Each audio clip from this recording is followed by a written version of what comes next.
We are so back, baby. The first preview show of the PFF College Football Show is here. Max Chadwick alongside Dalton, Wasserman. We did one game preview last week in week 0 for the Ireland game between Kansas State and Iowa State. We have 11 games to talk about today. All 11 games that are featuring 2 Power 4 teams. We're going to break down in their entirety today. Dalton, it is a massive week 1. 3 games between top 10 teams in week 1, including a game between top 3 teams, and then 8 other games that are absolutely massive as well. I cannot wait for this week. As stacked a week 1 as I can remember, so many storylines in all of these games, teams in playoff contention, huge games that are going to decide at-large berths later in the season, 3 top 10 matchups like you mentioned. We already had a great game between K-State and Iowa State in week 0, but that was just an appetizer. This is an unbelievable slate to start the year with, and honestly, you're right. The PFF College Football Show is all the way back because honestly, for me,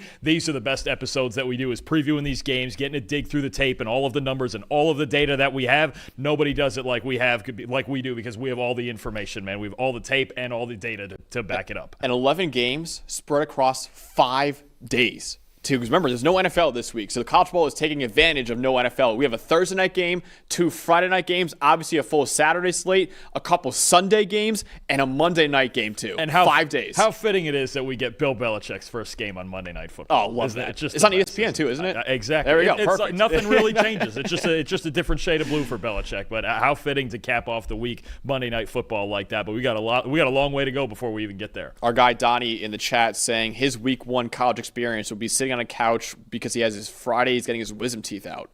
Pretty brutal, but at least Saturday and Sunday. It's a solid way to recover, Donnie. Man, I haven't done that yet. I've been recommended multiple times to do that, and it just sounds like it sucks. Imagine being high on painkillers watching Georgia Tech, Colorado, and Auburn Baylor. Those 2 wild games. That would be I'm now getting too much. I'm now getting my wisdom teeth taken out. Now you just actually convinced me to do it. I love it. All right. Well, just want to remind you guys right now, we're going to break down a lot of stats for you guys today. PFF exclusive stats, excuse me. All those available to you guys with a PFF Plus subscription at subscribe.pff.com. You get access to all of those stats, all the best betting tools on the planet, all the best fantasy tools on the planet too. Everything is included with a PFF Plus subscription. We cannot emphasize it enough. It is the best subscription in sports today. Let's get into it right now with our first preview of the year. I want to remind you guys we're 0-1 on the season. Both Dalton and I both got the Iowa State-Kansas State game wrong. Hopefully can bounce back this week. First game we're talking about is Nebraska against Cincinnati, Thursday Night Football in Kansas City as well. So it's not a game at a particular stadium. It is in Arrowhead Stadium between Nebraska and Cincinnati. Thursday night, 9 p.m. Eastern Time on ESPN. And really, Dalton, these are 2 programs looking to take the next step. For Nebraska, they had a pretty good year last year, right? They made bowl game for the first time since 2016. Dylan Raiola entering his sophomore year now as the quarterback. They have the second easiest schedule in the Big Ten, according to PFF's power rankings. A lot of people think that Nebraska could be this year's Indiana and be the surprise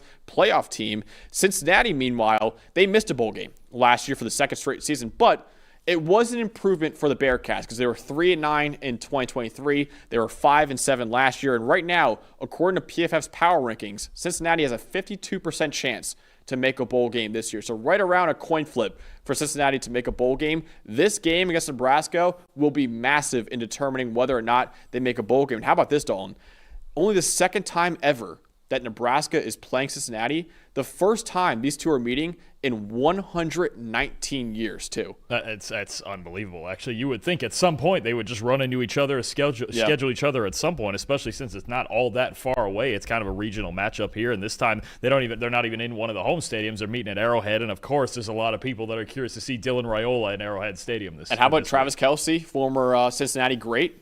At Arrowhead Stadium, Travis too. and A lot Jason, of Chiefs connections there in Arrowhead. Obviously Jason as well. I'm sure he might be floating around there, too, for the fun of it. I mean, it's a fascinating game, and like you mentioned, two teams trying to take another step in their development, and maybe Nebraska step up into Big Ten contention. And we know how wide open the Big 12 is as well. If Cincinnati can play better, and we got to remember, last year they started 5-2 and then lost their last 5 games. They were off to a really good start and then struggled offensively down the stretch. You never know in the Big 12 who could jump into contention. We saw that last year. So, I mean, this is a fascinating game. It really is. By the way, I think we just got breaking news, including Travis Kelce. I think Travis Kelce and Taylor Swift just got engaged, actually. Oh. Major news there. Oh, boy. Just got a text from one of my friends about that. Is that good for what's probably going to be a pro-Nebraska crowd at Arrowhead, or is it? I don't know. I also, by the way, a friend of mine texted me that. I don't know if that's confirmed or not, so maybe I just broke some news that did not happen here live on the show, but I just got that news. Maybe I'll check it out on Twitter. But I'll check out that news on Twitter. You tell me, what is the matchup to watch when Cincinnati has the ball? Yeah, so I think what you have with Cincinnati, and there's a lot of turnover in their wide receiving core. Brendan Sorsby has one of the lowest big-time throw rates in the country over the last 4 years. So this is a team that's really designed to run the football. A lot of outside zone schemes. They lose their star running back from last year, Corey Kiner, but they bring in Wisconsin transfer Tawi Walker. They also have Evan Pryor, who's sticking around from last year, and Brendan Sorsby's a decent rushing threat himself. The interesting part is that the run game was actually even better down the stretch, even though they weren't scoring a ton of points, and they lost their last 5 games last year, right? They had balance in their offense early in the year, and then they kind of lost that in the passing game. But this run game is dangerous. They were 40th in rushing grade over the last 5 games last year. From weeks 9 to 14, they were 3rd in the nation in explosive run rate. So this Cincinnati team, to me, the goal in this game is going to be keep the ball out of Dylan Raiola's hands. You've got 3 solid rushing threats in Walker and Pryor and Sorsby. Control the pace of the game. Run the ball. We've talked about their run defense is also the best part of their team. But if they can run and stop the run, control the pace, I think Cincinnati should have the goal of having the football for 35, 36 minutes in this game. If they can really control the tempo, break tackles up front in the run game, then I think they stand a chance. The big thing with Nebraska, though, is that they've also got a very solid run defense. 17th fewest yards per carry allowed last year, 4th fewest yards per carry allowed before contact last year. So they make plays early in the play, down towards the line of scrimmage. And a guy I'm really excited to see is the Georgia Southern transfer at linebacker, Marcus Watson-Trent, who had a 90 run defense grade at Georgia Southern last year. Gives me like a Kobe King, Ivan Pace kind of vibe there with the way that he plays in run defense. But I think that's going to be a thing for Cincinnati, is they don't want to be in obvious passing situations. Again, Sorsby's a more conservative passer. He's going to move the chains, but he's not going to attack downfield much. And there's a lot of ambiguity right now in this wide receiving core. I like their tight end, Joe Royer, for the Bearcats, but the wide receivers don't want to get in obvious 3rd and 8, 3rd and 10 passing situations. It's a team that struggled to beat man coverage last year. I don't know that it's going to be much different this year. So lean on the run game, control the clock, move the chains. I think time of possession is going to be a big stat for me in this game for the Bearcats. If they can control the pace and keep Dylan Raiola off the field with those new receivers, then I think that's where Cincinnati wins a close to the vest game if they're going to do it. By the way, confirmation that Travis Kelce and Taylor Swift are engaged.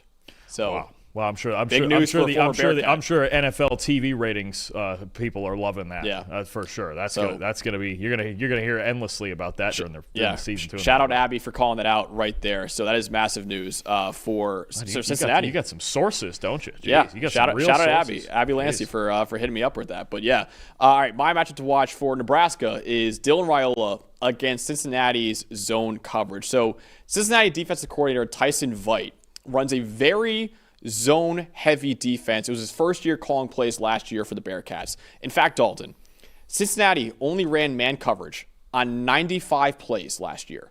The only Power 4 team who ran man coverage on a fewer amount than that was Indiana. So the second fewest man coverage plays in the entire Power 4. Dylan Raiola struggled against man coverage last year, but he thrived against zone defense. In fact, he completed over 73% of his passes, you see right there, against zone coverage. That was 10th in the country as a true freshman, remember, last year too.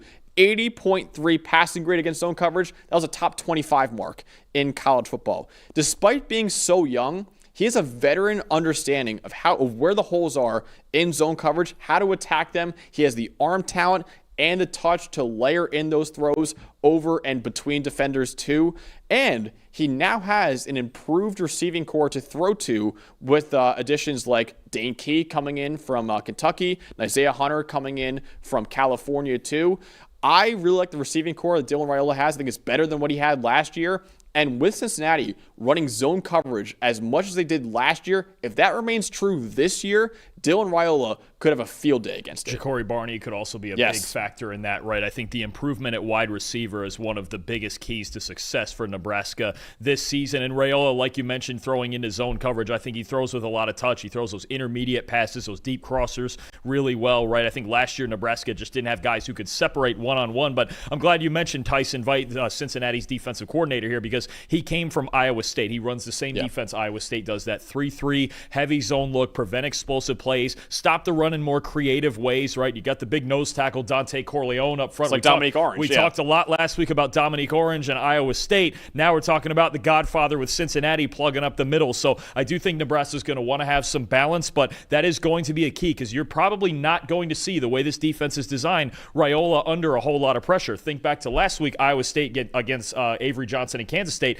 They only pressured him like 6 or 7 times the whole game because there's so much 3-man rush. So Raiola, he's going to have time in the pocket. He's going to get those zone looks. If he takes advantage of it at a better level even than he did last year, which was already very good, it could be a problem for Cincinnati's defense. So in what will essentially be Travis Kelce's engagement party on Thursday night in Arrowhead with his alma mater Cincinnati there, will Nebraska spoil it or will the Bearcats get a big victory? I like Nebraska in this game as long as they can somewhat control the run game of Cincinnati, because look, both of these teams, I've got it 27 to 17 Cornhuskers, and the big thing for me is both teams have a lot of turnover at wide receiver, but I like Nebraska's crew better. I like their passing game with Dylan Raiola better. I like the matchup against Cincinnati's defense. The one road for me for Cincinnati to win this game: control the clock early, control the momentum early, slow this football game down, win time of possession. If Nebraska's run defense is as good as it was last year, maybe even better than that, and again, Marcus Watson-Trent at linebacker is a guy that I'm watching very closely in this game. He's got great vision. He's an excellent tackler. I think Nebraska can control this game. I think Raiola makes enough plays. It's a really good matchup for him when it comes to the schemes and Cincinnati's defense. Nebraska 27, Cincinnati 17. I have Nebraska also winning 34-20 over the Bearcats. I really think Dylan Raiola is going to have a really good game against Cincinnati's zone-heavy defense, even with an improved receiving core, too. It could even be even better for him this year, too. And in the same stadium where his idol, Patrick Mahomes, plays, he could have a field day and be really good. So I think Nebraska will win this game and beat the Bearcats in what will be a really intriguing game to start off the year on Thursday night. Now let's go over to the Friday night game, starting off with Georgia Tech at Colorado, Friday night, 8 p.m. Eastern Time on Fox. The storyline to know for this game is really business as usual for one program, and another one enters a whole new era. Georgia Tech last year had its second straight winning season, largely due to its offense, which was top 25 in the country in terms of EPA per play. And that kind of remains the same this year. Haynes King is back. He's a top 5 quarterback in the ACC. Jamal Haynes is a top 10 running back in the country. And the Yellow Jackets still have a really good receiving core, even with Eric Singleton Jr. transferring to Auburn, because they added Eric Rivers in the transfer portal, one of the best receivers in the portal, and they returned Malik Rutherford too in that receiving core. The Yellow Jackets are now really seen as a sleeper in the ACC this year. Colorado was even more successful than Georgia Tech last year.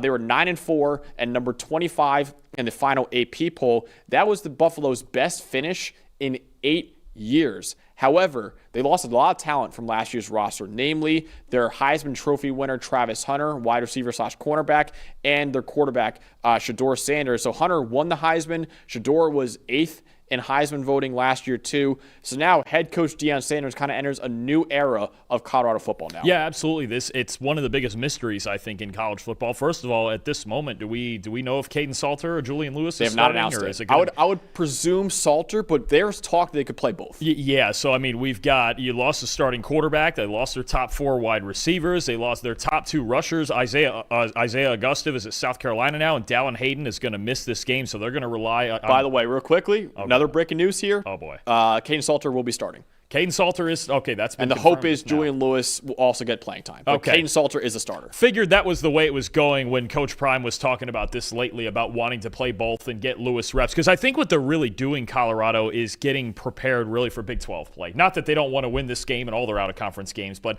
he really wants to know and solidify who his starting quarterback is, and knowing Julian Lewis is the future, who's going to play come conference play, because it really matters. Look, if you win the Big 12, you go to the playoff, right? That's really the games that matter here, unless you really have an amazing 11-1 type season and maybe get an at-large berth. But no, the quarterback situation is interesting, but it's going to be Caden Salter for the most part.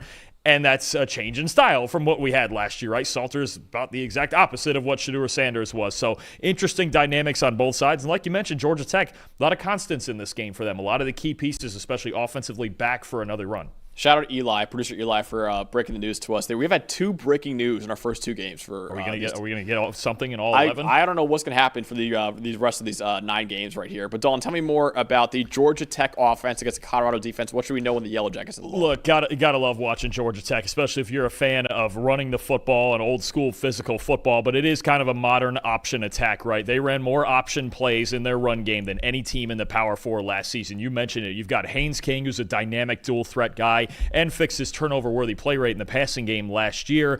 Jamal Haynes in the backfield, a lightning rod. Malik Rutherford on jet sweeps and screens all over the place. You bring in Eric Rivers and Dean Patterson, both wide receivers from FIU. Rivers especially is the big name there that a lot of draft scouts like. But I think the thing for me is Colorado's run defense last year, as the season went on, got a lot better. I think it was a big improvement from the year before and even early in last season. And one of the things they did well was to defend option concepts. They were 10th in the country in run defense grade when the opponent used a read option or a speed option, 19th in yards per carry allowed. Big number for me.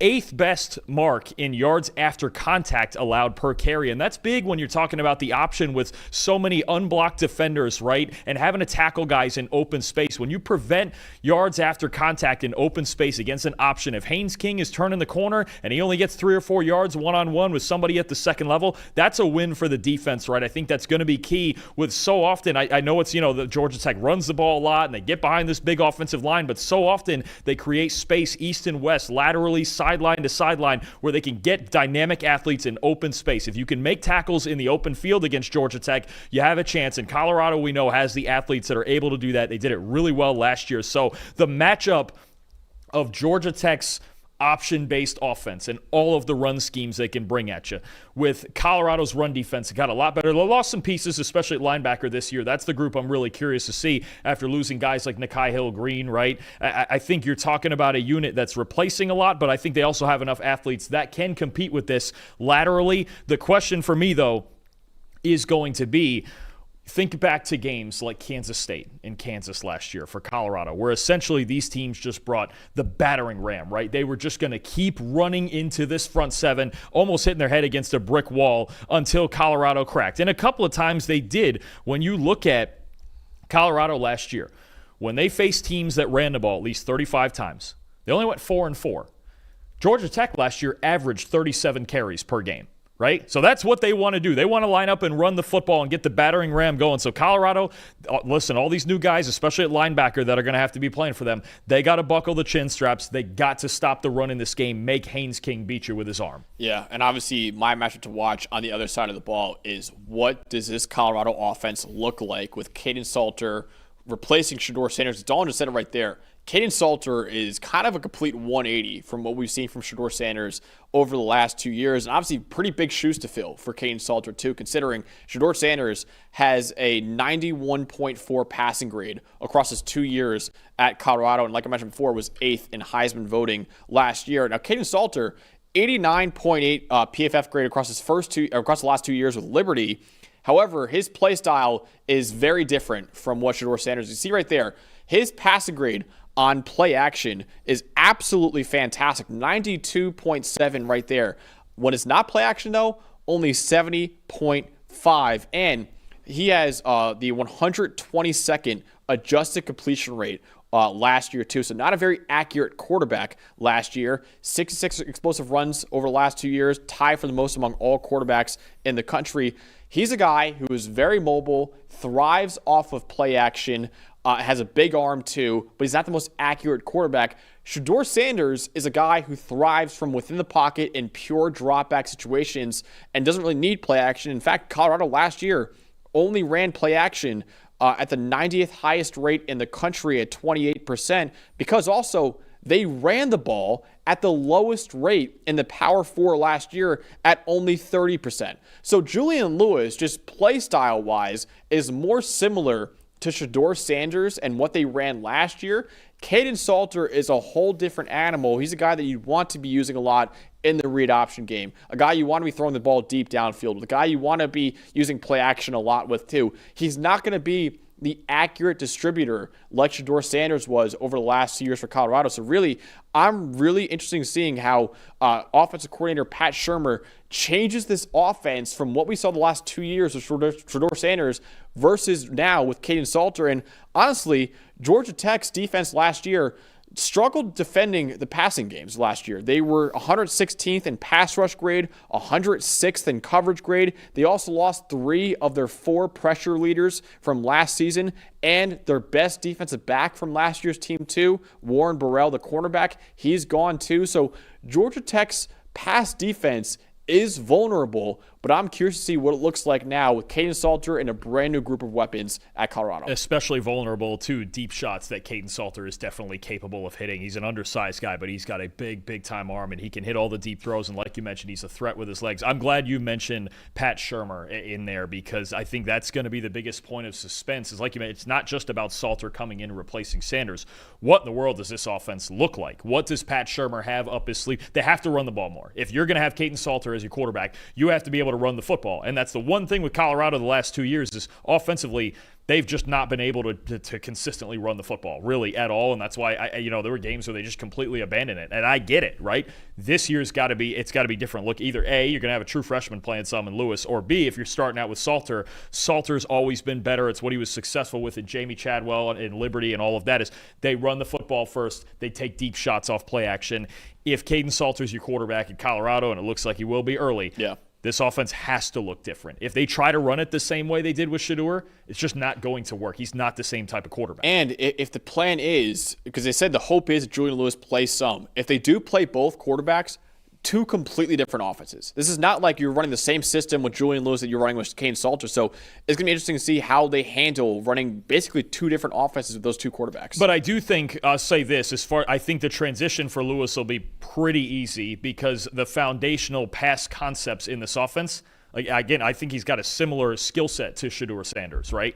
I think he can run the base concepts. Yeah. It's just a matter of then you go mid-game, if the option game and things like that are working, then even with a true freshman quarterback, well, what does your run game look like? Because Salter adds a dynamic dimension to that they haven't had the last couple of years either. Definitely. All right, who are you predicting to win this Friday night game? Georgia Tech is favored by 4.5 over Colorado, or are you taking the Buffaloes in the first game of the season? This is tough because, especially with everything Coach Deion Sanders went through this summer, and him just being on the sideline week 1 is a big boost for this team considering all that's gone down. But Folsom Field's going to be rocking, but Georgia Tech just has more constants to me, right? Like I have Haynes King, I have Jamal Haynes, I know what Eric Rivers is, I know what Malik Rutherford is. There are questions on defense for sure. They need to be better on defense this year, especially the back end of their defense. But Colorado, I just look at a team that they lost their starting quarterback. They're the leading rusher, their top 4 receivers. Dallin Hayden, their second leading rusher at running back from last year, is out. So you're relying on maybe Micah Welsh and the young DeKalen Taylor at running back. We don't really know what's going on there. You're going to get Amarian Miller back, but he had an injury last year that ended his season. You have Draylon Miller. There's a lot of question marks with Colorado, and at least offensively, I know what Georgia Tech is, and I think this is the style of play that's just the battering ram. Just keep on the run game, step on the gas. And if Haynes King last year had one of the best turnover-worthy play rates in college football, if that stays and he's not throwing interceptions like he did in 2023 and he plays more like he did last year, I'm taking Georgia Tech 30-24. Big road win, raucous environment, but I trust right now Georgia Tech's offense the most out of any unit on the field. First preview of the year, and you're trying to break the hearts of the fan base that loves us the most in Colorado. I got to see it. It's one of those things. I know we've watched Georgia Tech for 2 years. I know what it looks like. Right now, I don't know what Colorado looks like, so I have to see it. I am going with Colorado. I'm picking Colorado 28-27 because we know what Georgia Tech looks like. And what we know about Georgia Tech, too, is their pass defense is vulnerable. And I get it. No Shedeur Sanders, no Travis Hunter. They lost a lot of weapons from last year's team, too. But I still think this team's going to throw the football at a very good rate. And I think Caden Salter will get it done against Georgia Tech. So I have Colorado winning. It is a coin flip. 28-27, but I do think the Buffaloes in Folsom Field. If it was at Georgia Tech, I probably would go with the Yellow Jackets, but that stadium we know is going to be rocking on Friday night. I'm going to go with the Buffaloes to win in what should be an awesome Friday night game between Colorado and Georgia Tech. Yeah, absolutely. The one guy I'm excited to see also is a healthy Amarion Miller. We've seen flashes of him. If he's healthy and he tees off in this game, then I could see your case. Yep. All right. The other Friday night game we're going to be watching is Auburn at Baylor. 8 p.m. Eastern Time on ESPN on Friday night. The storylines to know, these are really two sleeper college football playoff contenders squaring off right now. The Tigers currently have the 20th best odds to make the playoff according to DraftKings Sportsbook. The Bears are 25th. The winner of this game really establishes themselves as maybe a top 25 team in the Week 2 AP poll, and also a candidate to crash the 12-team playoff, while the loser of this game falls behind the 8 ball after only 1 week. No, absolutely. This is one of the most fascinating games of the week, and one of the ones I had the hardest time picking going into it, because you have two teams really in the same spot in their conference. They have a lot of talent. They're trying to move up in the standings here. Baylor got raging hot at the end of the year last year until the bowl game, the loss to LSU. Auburn's got a boatload of talent, new quarterback in Jackson Arnold. They have a ton of receivers. They've got a good defense. I mean, you've got two teams that really do have high expectations for themselves this year within their respective conferences, and maybe you're right, two sleeper playoff contenders, but this is going to be a fun one. This is going to be a really fun one on a Friday night at Baylor. Two teams, I think the big thing is just looking to prove themselves, right? They have their doubters. They have their supporters, obviously, for sure, but I think that's what it is. This first one is going to set the tone for both of them. I think you got a great football game here. Absolutely. I can't wait to watch this game. You have the Baylor offense in this game against the Auburn defense. What should we know when the Bears have the ball? I think, and there's going to be some people out there that don't love this, I think this is a big prove-it game for Sawyer Robertson. Okay, so last year, I got some splits for you. Okay. 6 games he played against teams outside the top 90 in PFF coverage grade. 81.1 passing grade in those games. Great stuff.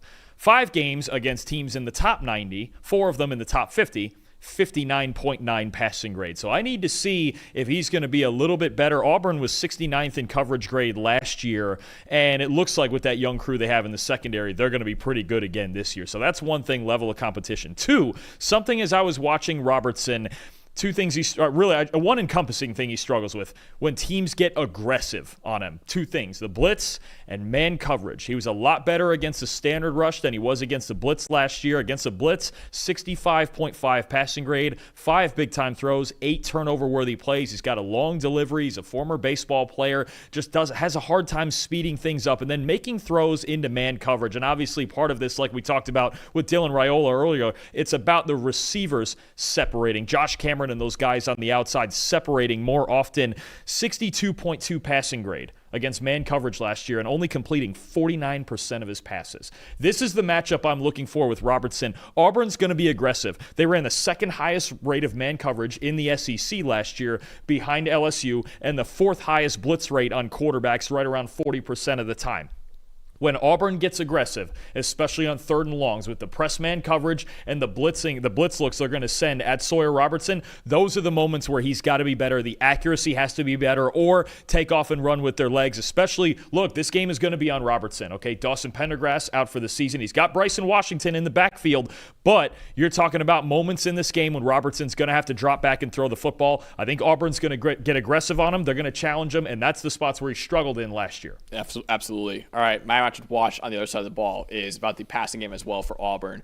Can this revamped Auburn passing attack take advantage of what is a vulnerable Baylor pass defense? So Auburn last year was only 56th in the country in EPA per pass, a relatively average passing game last year. However, they could be far better in 2025, but emphasis on could right there for Auburn. Auburn right now has our number 2 receiving core in college football, the number 7 offensive line in college football, and our 8th ranked quarterback room in college football with a couple transfers coming in Jackson Arnold and Ashton Daniels. Jackson Arnold will be starting, former 5-star recruit at Oklahoma. Didn't look great last year in his first year as a starter, though, with a 57.7 passing grade. But it's worth mentioning, Oklahoma's supporting cast was among the worst in the country last year. And you see right there, Auburn had an elite an elite supporting cast this year. 2 of the top 6 receivers in the country, in Eric Singleton Jr., the transfer from Georgia Tech, and Cam Coleman, the rising true sophomore. They're the only school in America that had 2 of my top 10 receivers entering this year. A completely rebuilt offensive line with the portal too, and some other really good returning players like Connor Liu, the center. So really, it's a matter of, can Jackson Arnold play like the 5-star recruit that he was coming out of high school? And Baylor last year was 116th in coverage grade and 111th in pass rush grade last year too. That was the biggest weakness of the entire Baylor team last year, was their pass defense. And making matters worse, they lost their top 2 coverage defenders in Lorando Johnson and Devin Lemire, and also both of their starting edge rushers in Steve Litton and Garmon Randolph too. So it was one of the worst pass defenses in college football last year, and you take away arguably their 4 best players from that pass defense. Can Jackson Arnold live up to the hype he had coming out of high school and finally show why he was a 5-star coming out of high school? Or, to simply put, is he a recruiting bust? No, absolutely. I mean, I think that's the theme in this game, is that to me, it's 2 quarterbacks that really need to prove it on a big stage, right? And I know we got some good out of Sawyer Robertson last year, late down the stretch, but I think this is a big moment for both of them. And Arnold really is one of the biggest X factors in the country. If you get what Jackson Arnold was supposed to be, and I still think he's going to be used even in the run game a lot, in the option game, like we saw what we saw against Alabama last year when Oklahoma beat them with the running game and Arnold as the option threat. That's going to be big in Hugh Freeze's offense. He's still going to want to run the football even with all those weapons on the outside. But the receivers are the guys that Arnold should feel very, very good about. If Jackson Arnold hits, they could be a playoff team. Yeah, because they don't have some miserable SEC schedule or anything. Yeah. They don't have the worst one out of anybody, but this is a massive game. If they're going to make the playoff, they have to win this game. Yep. And Baylor, I don't know that that's necessarily the case for Baylor. We might get a feel for that, but this also, again, the Big 12 is more open. Auburn, if they make the playoffs, is going to be an at-large. I agree with that. I don't think they're going to win the SEC. Neither one of us picked them to win the SEC. That would be gutsy. I'm sure Zach Tantillo did, but I think the bigger thing is that you want to see both of these teams come out and play to their full capability. So I think it's a huge measuring stick for both teams, and especially both quarterbacks. So, in this massive Friday night game between 2 college football playoff sleepers, who will win? At the end of it all, I feel a little more comfortable with Auburn's talent, as long as we don't see Jackson Arnold or Hugh Freeze was messing around talking about, maybe all the quarterbacks will play. You see, they have 3 different play callers too. There's a lot of strange going on there. It's a different way to do it for sure, but I don't know. Maybe we see Ashton Daniels too. Maybe we see Deuce Knight also. I don't know. True freshman 5-star. We're kind of assuming it's Jackson Arnold. We've been assuming it's Jackson Arnold because that's not a small name you brought in the portal. But Ashton Daniels has starting experience too. Deuce Knight's very talented. We'll see. But there's more things about Auburn that I trust. I like the way their defense is structured to beat Sawyer Robertson. The receivers are just ridiculous with Singleton in there now and a sophomore and Cam Coleman, who's going to be an absolute and great freak. Depth behind them too. That really, to me, I think on both sides of the ball, the key here for me is Auburn can stay aggressive. They can push the ball downfield with those receivers. They can blitz Sawyer Robertson and get aggressive in man-to-man coverage and really challenge those receivers for Baylor to beat them one-on-one on the outside. I think Auburn's weapons have the ability to do that. I'm not sure that Baylor is doing. I'm not sure that Robertson, look, you can't complete 49% of your passes against man-to-man coverage because you know what teams are going to do? They're going to get more man-to-man coverage week to week, right? It's just going to happen more and more. I think Auburn's aggression wins in this game. If Baylor's going to win this game, they got to ride Washington and Robertson on the ground. Yeah. They have to slow this game down, and even then, it's Keldrick Falk in a pretty good front seven. You're talking about stopping the run, too. Auburn 34, Baylor 27. I don't think we mentioned it yet, but the loss of Dawson Pendergrass, who's one of the best number 2 running backs in the entire country. He's out for the entire season, unfortunately, for Baylor. That's a big loss. I mean, and because it just comes down to, and Bryson Washington's a workhorse. Absolutely, he's a workhorse. He's a top 15 running back in the country, yeah. But if he's going to be your only guy, and Robertson can run the ball himself too, it just thins out a little bit. And when there was times last year where you could go to Pendergrass as that change of pace and you felt really good about it, you don't have that this time around. This is a game where they could have really used him. I'm also taking Auburn 28-24. Should be a close game, but I really think Jackson Arnold will feel like a new man after having a horrendous supporting cast last year at Oklahoma with all the injuries they had in the receiving corps and the offensive line. He has a top 10 offensive line in the country and one of the best receiving corps in the country, too. He's probably loving life right now in Auburn. Saying, this is what football should be like, honestly. So Jackson Arnold will feel rejuvenated in this game, especially against a Baylor pass defense. There's a lot of question marks right now. This could be a major coming out game for Jackson Arnold, I think. Absolutely. I mean, I think it's really the biggest question mark in the entire game. It's just, what does he look like with a stable supporting cast and better play calling and all of that stuff? And he's got talent. We know he's got talent. And I think now that he's surrounded with talent, we get to see that. But it's a tough road environment too. It's going to be loud there at Baylor, and he's going to have a tough time. Maybe early on, I'm curious to see where the jitters are at. New team, road game, huge game again when it comes to playoff implications. You hope if you're Auburn that's not all in his head, but still college kids, you never know when these things happen, especially in road games. All right, so we both have Auburn taking down Baylor on Friday night. Now let's get to the Saturday slate with maybe Dalton. I know it's week 1. This might be the biggest game of the year. It's certainly up there. We're not going to get a whole lot of other 1 versus 3s. Maybe a couple others. The favorite to win the national championship against the defending national champion. Number 1, Texas at number 3, Ohio State. In fact, Dalton, right now, the 2 favorites to win the national title on DraftKings Sportsbook are Texas and Ohio State. You see it right there. Texas plus 550, Ohio State plus 600. So quite literally, the 2 favorites to win it all this season are playing each other in week 1. Texas enters this year number 1 in the country in the preseason AP poll. It's their first preseason number 1 ranking in program history. And also, Don, how about this stat? Texas's underdogs against Ohio State. This is the first time ever that the preseason number 1 is underdogs in their week 1 game. So it's going to be a massive game between the favorite to win it all this year in Texas against the defending national champion in Ohio State. It's not only the biggest game this week, like I said before, it might be the biggest regular season game that we get all year. It's an odd dynamic there that you have the team that is the favorite to win the national title with a Manning and everything at quarterback, and yet the books are picking them to lose this game. So you're telling me they're going to lose this game and then they're going to run the table? Is that what we're doing? I guess that's what they're saying. Or how do those odds change when they do? I'm not telling you that, by the way. We'll get to our picks later. Mean, we're going to get there, but it just that's an odd dynamic there that we have both of those things. They're the favorite to win it all, but not this week. Yeah, a little strange. First time ever that number 1 is not favored. Not fans of Arch Manning, are they? Maybe not. Could that be it? I'll tell you who is a huge fan of Arch Manning. We are. Absolutely. And if you thought I was going to talk about anything else in this Texas offense, you're dead wrong. We're talking about Arch Manning, Max. Look, 88 PFF grade last year, 81 passing grade, 80 rushing grade. Small sample, obviously, but 233 total snaps. The only other quarterback in the country with an 80 passing and rushing grade was Arizona State's Sam Levin. He brought his team to the playoff last year and won the Big 12. 6.4% big-time throw rate. That holds. That's elite stuff. 1.9% turnover-worthy play rate. That holds. That's elite stuff. I'll say it. I've said it all summer. I'll say it again. This is a Manning that can run. That's ridiculous to me, right? Now, he gets to face maybe the best defensive player in the country. And a pretty darn talented secondary still with Caleb Downs in this Ohio State unit. Look, they lost just about their entire front 7. That might be an advantage to Manning, right?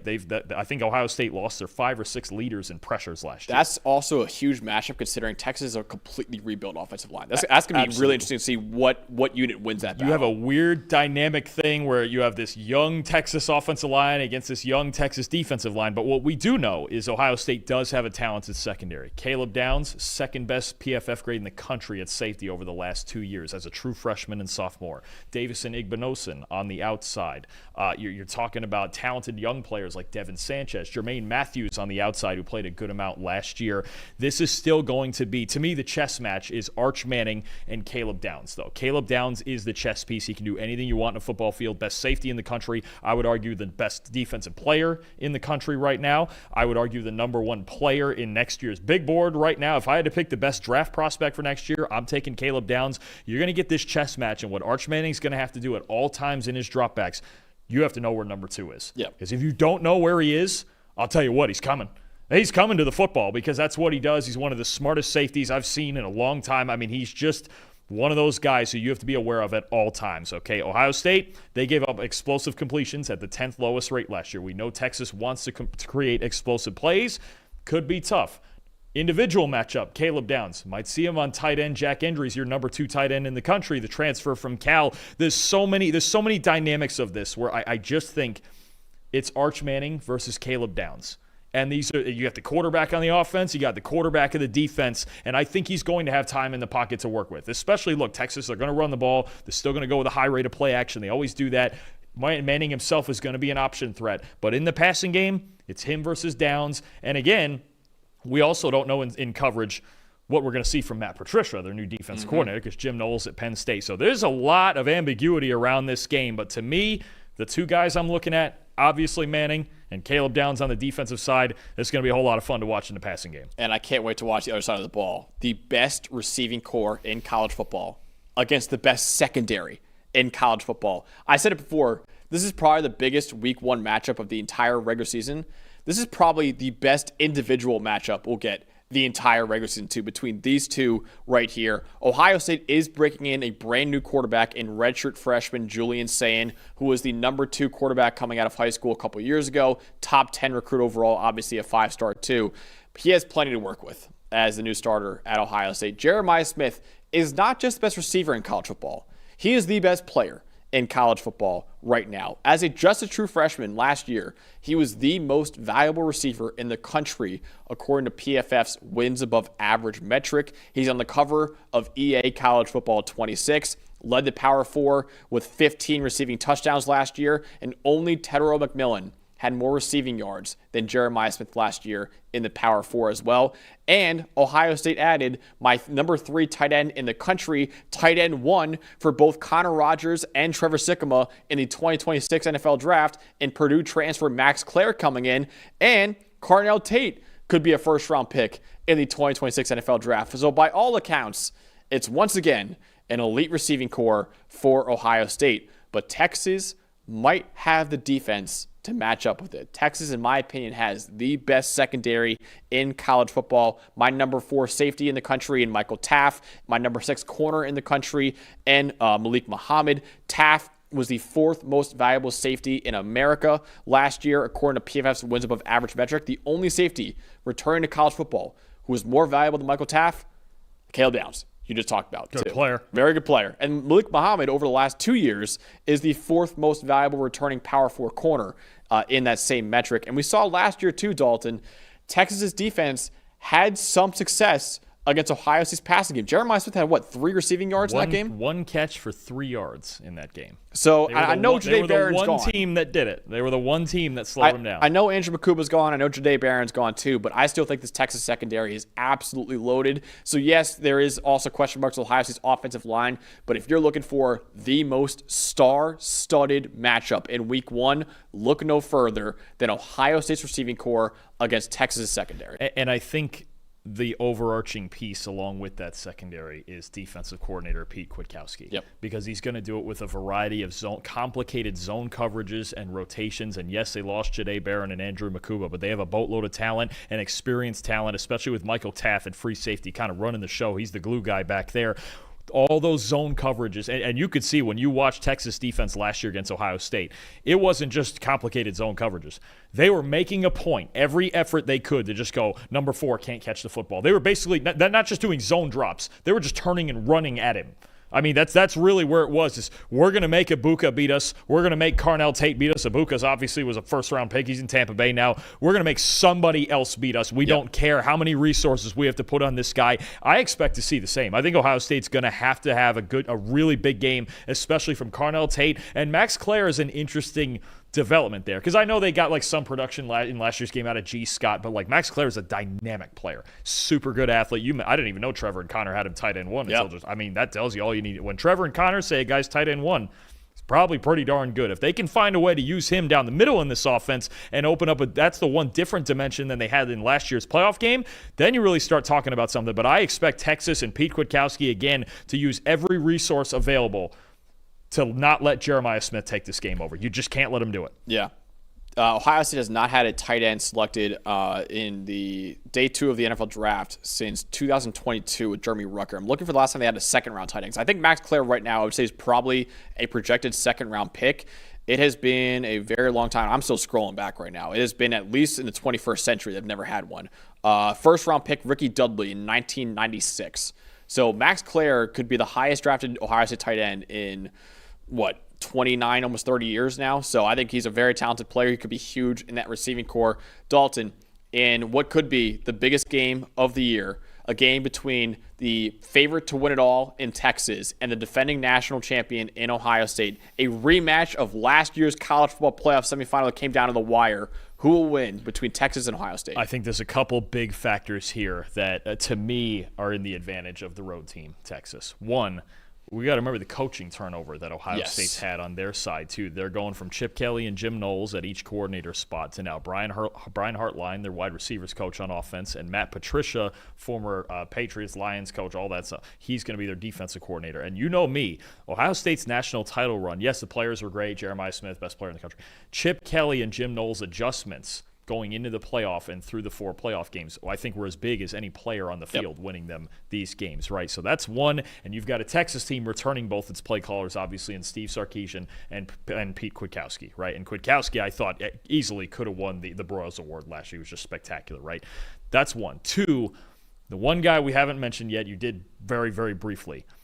I think Colin Simmons might be the best player on the field in this game because Ohio State's offensive line wasn't consistently great last year. Now you lose Donovan Jackson. Josh Simmons obviously not there anymore. You got some, I don't want to say inexperience up front, but I'm not as sure on Ohio State's offensive line either, especially at tackle. Ethan Onyanwa coming up from Rice. Austin Searveld moving over to left tackle. I believe he's going to start at left tackle. Colin Simmons, I think, is the name to watch here. And I know you have him as your number 1 edge rusher in the country heading into this season. He's a dynamic player. And Julian's saying, on top of having to read all of these complicated coverages from Kwiatkowski, and he's going to throw everything and the kitchen sink at him. One-on-one, Colin Simmons is the biggest problem to block in this game. I think he could have a huge game as a pass rusher. I do think it's going to be tight. It's at the Horseshoe. Ohio State has their weapons. If Sayan can keep his composure, obviously they can win this game. I'm going Texas. I've got it 27-23. Fascinating football game. I think Manning may even have his difficulties with downs in this secondary, but I believe when we get to this review on Sunday, I think Colin Simmons will have been the best player on the field. I think that's a big difference. I'm also taking Texas. Donnie actually shouted out my exact score in the chat, 27-24. I have it a little bit closer than you. I also have Texas winning. I think right now the Longhorns have fewer question marks than the defending national champs. Right now, I think Arch Manning will have a pretty good game in his first real game, big-time game as a starting quarterback for Texas. I know he started a couple games last year for them too. And then, you mentioned it. With that Texas defense, to the best linebacker unit in the country, the best secondary in the country, the best edge rusher in the country in Colin Simmons, it's a tough test for Julian Sayan, the redshirt freshman, to win. So I think even though Ohio State is favored in this game, both Dalton and I are taking the quote-unquote upset. It's weird to say an upset for the number 1 team in the country to win the game, but we're both taking Texas to win. Is this, I forget, did they say it's the first time ever that an AP number 1's an underdog week 1? That's quite literally what I said in the opening. Did you? Okay, yeah, sorry. I hear you say so many. Quite literally what I said. I hear you say so many things all the time that some of them get flushed out. Yes, well, Max did. He beat me to it then. There we go. I probably heard it for 2 weeks straight from 100 sources. All right. Yeah, it is the first time ever that the preseason number 1 is underdogs in their week 1 game against Ohio State, which you would have known if you listened to me 10 minutes ago. I do sometimes. It's like half the time. Some of it just it's right in one and out the other, and then I got Eli talking to us, and then it's all you probably want to tune me out now because next game is my alma mater. Oh, I might as well just let Eli take this chair at this point. Here we go. It's me against Eli, producer Eli, who is a diehard Tennessee fan as of last year, against my Syracuse Orange. Tennessee, number 24 in the country, against Syracuse in Atlanta, 12 p.m. Eastern Time on ABC. These are 2 programs looking to keep the good times rolling right now, despite having significant offensive question marks. Last year, Tennessee made the 12-team college football playoff. They lost to the eventual national champion, Ohio State Buckeyes, in the first round of that playoff. Tennessee has a lot of offensive question marks, though, right now because Nico Iamaleava, who we think is a top 10 to 15 quarterback in the country, he transferred over to UCLA. Dylan Sampson, who was the SEC Offensive Player of the Year last year, he is now with the Cleveland Browns. They lost their top 3 receivers from last year's team, 4 starting offensive linemen from last year's team, too. So head coach Josh Heupel has his hands full if Tennessee wants to make it back to the playoff this year. And for Syracuse, Fran Brown, in his first ever year as a head coach at the college level, they had a 10-3 record, and they finished number 20 in the final AP poll, which was their best season in 6 years. Back when I was a sophomore at Syracuse was the last time Syracuse had a season that good for the Orange. But like Tennessee, a lot of question marks offensively because the nation's leading passer, Kyle McCord, who unfortunately just got cut by Philadelphia yesterday, he's gone from the team. Their top 3 receivers from last year's team are gone. Your leading rusher in LaQuint Allen is gone too. And Syracuse still has a lot of question marks defensively too. But really, Dalton, these are 2 programs who had outstanding years last year, but also have a lot of question marks with their offense this year. Absolutely. I mean, Tennessee, obviously, with the whole Nico Iamaleava saga, we'll get to the other side of that a little bit later with, now Joey Aguilar, former App State starter for the last couple years in as their quarterback. You've got Steve Angeli coming in from Notre Dame on relatively short notice because he lost out on the Notre Dame quarterback battle in the spring. So you got 2 teams certainly with a lot of questions on offense, but, it's going to come down to the defenses in this game. Can they keep their offenses in the game? Who can play the fundamentals a little bit better? I worry a little bit about both of them for different reasons, but certainly trying to keep the good times rolling and both teams relying on transfer quarterbacks is going to be a big story. Definitely. So you have the Tennessee offense with a brand new quarterback in Joey Aguilar. What should we know on the Volunteers of the ball? Okay, so if I'm Tennessee and I'm looking at Joey Aguilar, and he's a solid vertical passer, I actually think there's a world where he plays well in Josh Heupel's system here, right? I do, because he wants to sling the ball down. Joey Aguilar is the definition of a gunslinger. But there's some downside that comes with that too. Joey Aguilar over the last 2 years, 51 turnover-worthy plays. No other quarterback, Max, in the country has more than 40.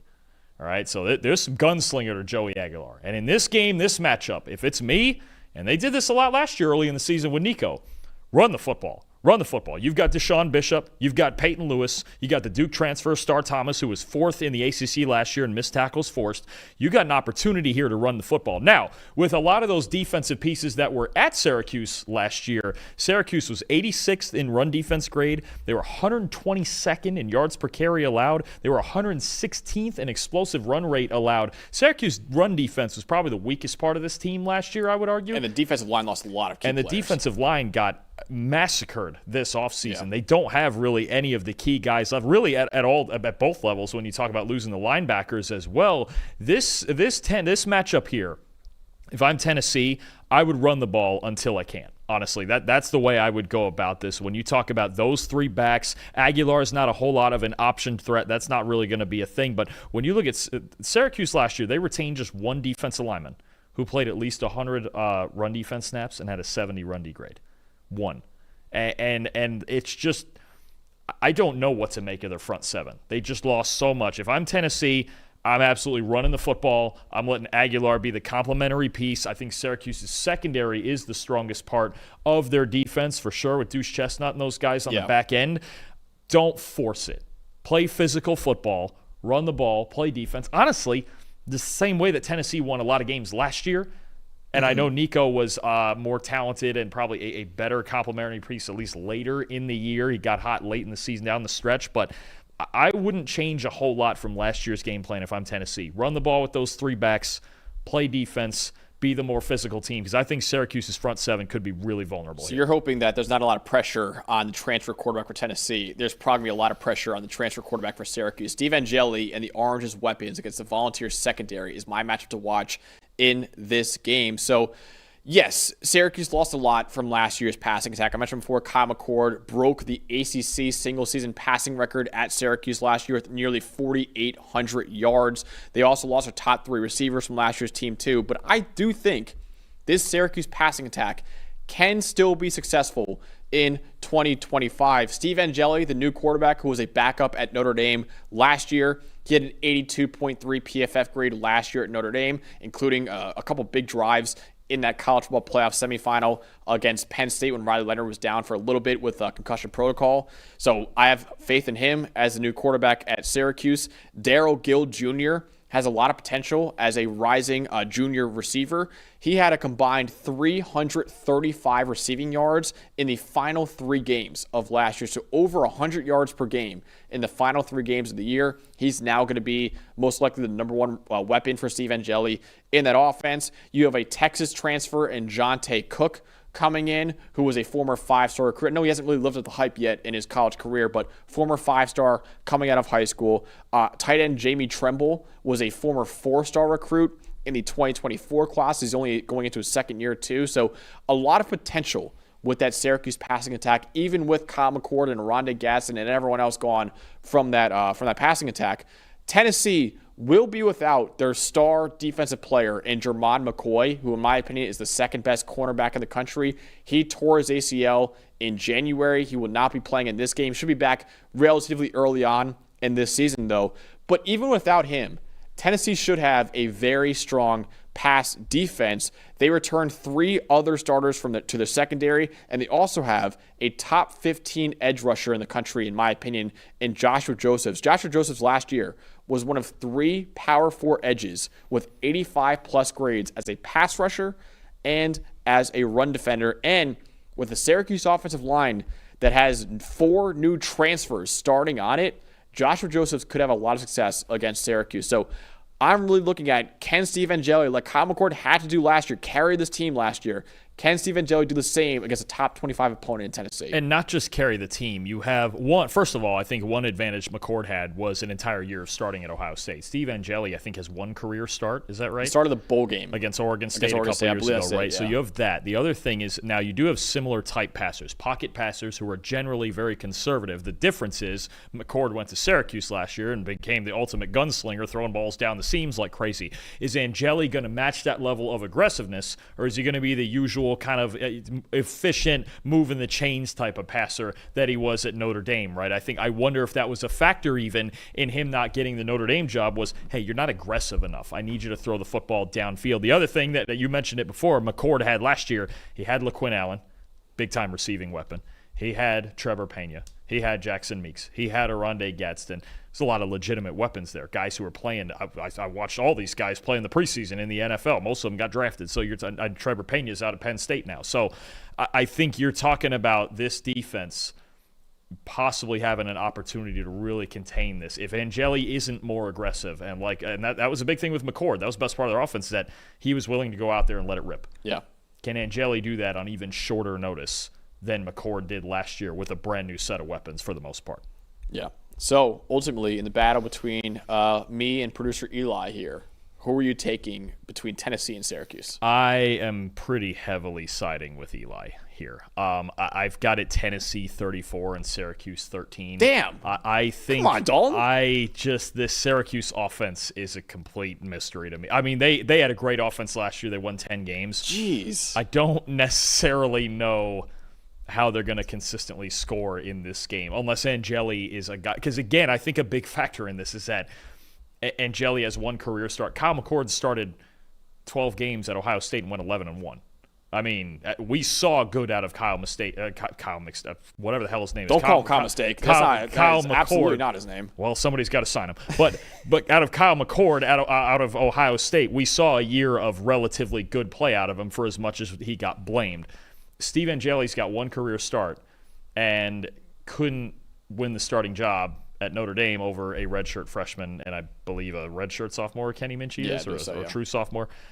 Maybe he wanted to go to Syracuse instead of play Notre Dame. You ever think about that? That's maybe so. I don't know if that was, we'll see. We'll get that game preview later just for you. But I just have a lot of question marks about this offense. And I do have one big question mark at quarterback for Tennessee's offense. But I like their ability to run the football. Yeah. I think their defense is the best unit on the field in this game.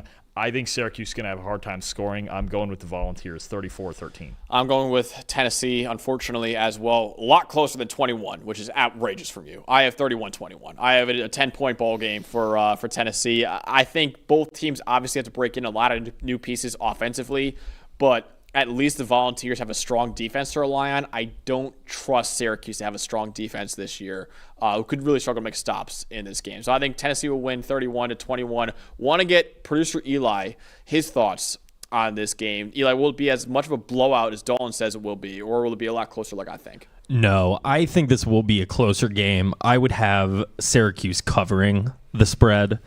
I worry about everything that Tennessee has lost. A new quarterback. The defense would be probably a little bit weaker. I think the under would be my play, because if Tennessee is going to win, they're going to run the ball. So give me Tennessee by 10. Okay. Give me 24-14. Oh, low score. Okay, so what? Curious, what's the over/under? Do we know what? 51.5. Yeah. Right there on the screen, Dalton. If you want to look at it. Oh, is it there? Sorry. He's just not paying attention it's to week us one, today. man. It's okay. I'm trying It's to okay. look It's at week him. one for all of us, it's this man. eye contact It's thing. week one I'm trying for all to of look us. at Eli. It's a whole thing. Well, I have it right at 52. So I'm like, okay, that actually makes a lot. The other thing, if Syracuse is going to stay in this game, it's the exact thing I said with Aguilar: force turnovers. If they're going to find a way to win this game, I think you need like 3 turnovers. Yeah, you have to be. You have it at 47, by the way, not 52. Oh, That's sorry. me. You have 52. Sorry. Well, either way, You're we're all going over the place today. I am. I'm a mess. I had a good lunch. I was good. Did you get Gomez? Yeah, absolutely. No. I had a turtle. Sick invite, dude. Thanks. Yeah. Appreciate it. You were here. Yeah, you could have invited me. Well, I didn't feel like it. I was gonna deal. I have to deal with you here for 2.5 hours. That's true. That's fair. Before we move on, I think we need a bet between me and Eli. I think his punishment if Syracuse wins this game should be severe. If Tennessee wins, I'll take a punishment. I'm not going to back out of that, but it should be like nothing that bad. You have specifics? I don't know. I'm trying. Yeah, I was about to say, you need to be offering something on the table then. Yeah. Maybe I'll tweet out what we're doing, Eli, later on. I need to figure it out. Sure, that's fine with me. Oh boy. Okay. I'll think You're putting yourself in a bad spot here. Well, You no. really Listen, are. if they again, my punishment would be less severe because it's a 14-point spread. I'm not expecting Syracuse to win this game. Okay. Maybe actually, you know what? Let's actually use the chat right now. We have about 80 people watching right now. Shout out in the chat what the punishment should be if I lose as a Syracuse alum versus Eli as a Tennessee fan. And by the end of the show, we'll hopefully have an answer. Okay, so fantastic. please, if you're in the chat right now, please think of some punishments for me and Eli to be doing in this Tennessee versus Syracuse game. Again, mine should not be as severe, considering I'm a significant underdog. Now, what if Tennessee covers? I'll take more does it severe. get worse? I'll take a worse punishment. So now we got layers. If they win by over 14 points, we I'll got take layers. that. Okay, that's fair. Okay. All right. Deal. All right, chat, please help us out here because I haven't thought about anything. All right. Deal. Chat. You have a job. All right. Let's go. Make Max pay for it. Next up is another SEC versus ACC showdown. Number 8 Alabama at Florida State, 3:30 p.m. Eastern Time on ABC. These are two programs looking for a bounce-back season to varying degrees, obviously, because last year for Florida State, it got ugly. It was hideous for the Seminoles last year. Despite entering the year as the number 10 team in the country in the preseason AP poll, the Seminoles had a 2-10 record last year. It was their third worst record in program history and their worst record in 50 years. The last time they were that bad was 1974. Head coach Mike Norvell now enters a pivotal year 6 at Florida State. He has 2 new coordinators to help him out too, and plenty of incoming transfers to help him turn this program around. One of those transfers is their quarterback, and Tommy Castellanos, who was pretty confident this offseason about this week 1 game, saying, quote, "They don't have Nick Saban to save them in Alabama. I just don't see Alabama stopping me." That's what he said in an On3 interview, Tommy Castellanos. So a lot of talk from him going into this game against Alabama. The Crimson Tide, they lost 4 games last year in their first year under Kalen DeBoer. The last time Alabama lost 4 games in a season was Nick Saban's first year on the job in 2007. So Alabama missed the playoff last year after having expectations to make the playoff. This year, they should be really optimistic, though. Dalton, you had them winning the national title in your predictions. They have the best defense in the country, in my opinion, and a really good offense, a lot of star power on offense, too. So expectations for Alabama, you have them winning the national title. I have them making the Final Four. They should be a lot better this year than they were last year. So really 2 programs looking for a massive bounce back after really disappointing years last year. Florida State, especially after going 2-10 and it just front to back. Even like 4 losses at Alabama is basically like going 2-10 for any other program. Yeah, I mean, and they were still the first team to miss the playoff, which they have full expectations to make, especially a 12-team playoff, I'm sure, every year. But, I know Nick Saban's not there anymore, but I also still don't know that that's the program you want to go and piss off, because that's now been a thing for probably close to a month now that we've been talking about this whole feud. But no, it's a very interesting game between an Alabama team that really wants to get off to a good start, right? They have very, very high expectations as long as Ty Simpson, their quarterback, can really develop the way that Kalen DeBoer wants. And then Florida State, they need to bounce back in the worst way. Where you can't, no matter what the obstacles are, Florida State is not a program that's supposed to go 2-10 at any year, any time, doesn't matter. At least bowl game is the minimum expectation there, and it's going to be the expectation this year. Obviously, with Castellanos coming in, he was a starter at Boston College the last 2 years, but it's tempers. It feels like tempers are going to be flaring with everything we've heard for seemingly all summer with this, but.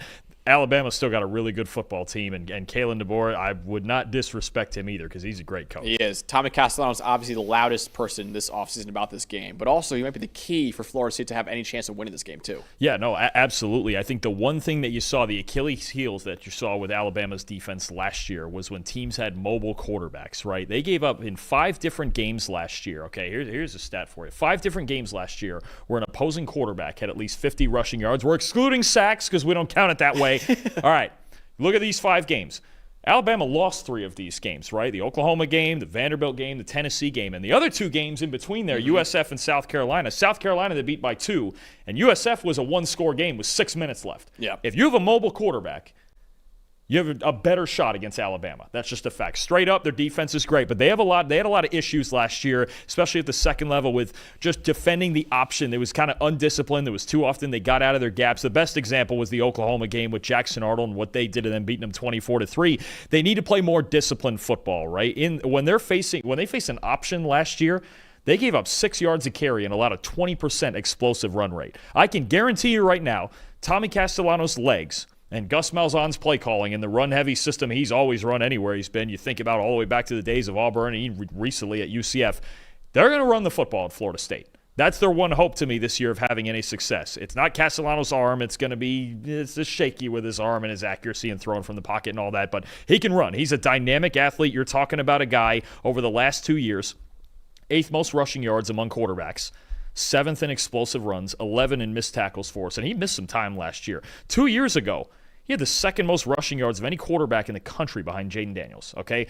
Tommy Castellanos' legs are the X factor for Alabama. That would be the first focus for me for Alabama's defense in this game. They struggled with mobile quarterbacks. They struggled defending the option last year. Again, Jackson Arnold, Lenora Sellers, Byron Brown, Diego Pavia, right? They just struggled to stay disciplined when they had to see it. They were a very young defense last year. A lot of those guys, especially on the back end, are a year older. You got to stay in your lanes. You got to play assignment football. You have to make tackles in open space. If they can do that, I don't see a whole lot of other answers for Florida State. But that's what Gus Malzahn's offense is going to be based around here, right? You're going to be talking about Roydell Williams and Tommy Castellanos in the backfield running the ball. They want to shorten this game. They want Castellanos probably to run for 100-plus yards in this game. If he can do that, you start to see a window. Yeah. Because it's Gus Malzahn and it's the run game. I don't want to be throwing the ball very much in this game if I'm Florida State. But mobile quarterbacks, that was Alabama's Achilles heel last year. Gus Malzahn was also the head coach for Tommy Castellanos in his 1 year at UCF. He spent his freshman year at UCF, too, so they're kind of reuniting in this offense. Look, Gus Malzahn has a type. He runs that modern triple sort of option football. We've seen it since the days of Cam Newton at Auburn, right? This is what he's done for years and years, and he's always had a dynamic, multifaceted running game. We've even seen that at UCF the last few – not last year because they really kind of fell apart on him with K.J. Jefferson and all that, but even before that with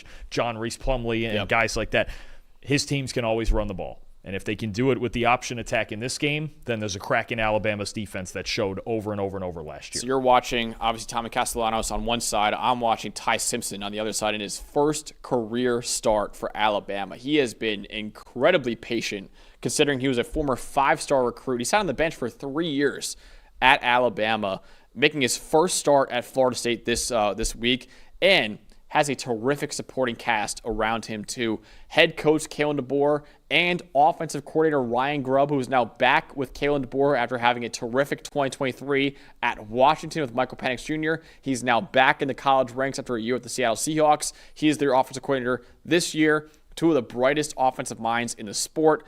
Alabama also has my number one offensive line in America heading into this year. They also have a superstar at wide receiver in Ryan Williams, my number 2 receiver in the country, one of the best receiving cores all around in the country as well.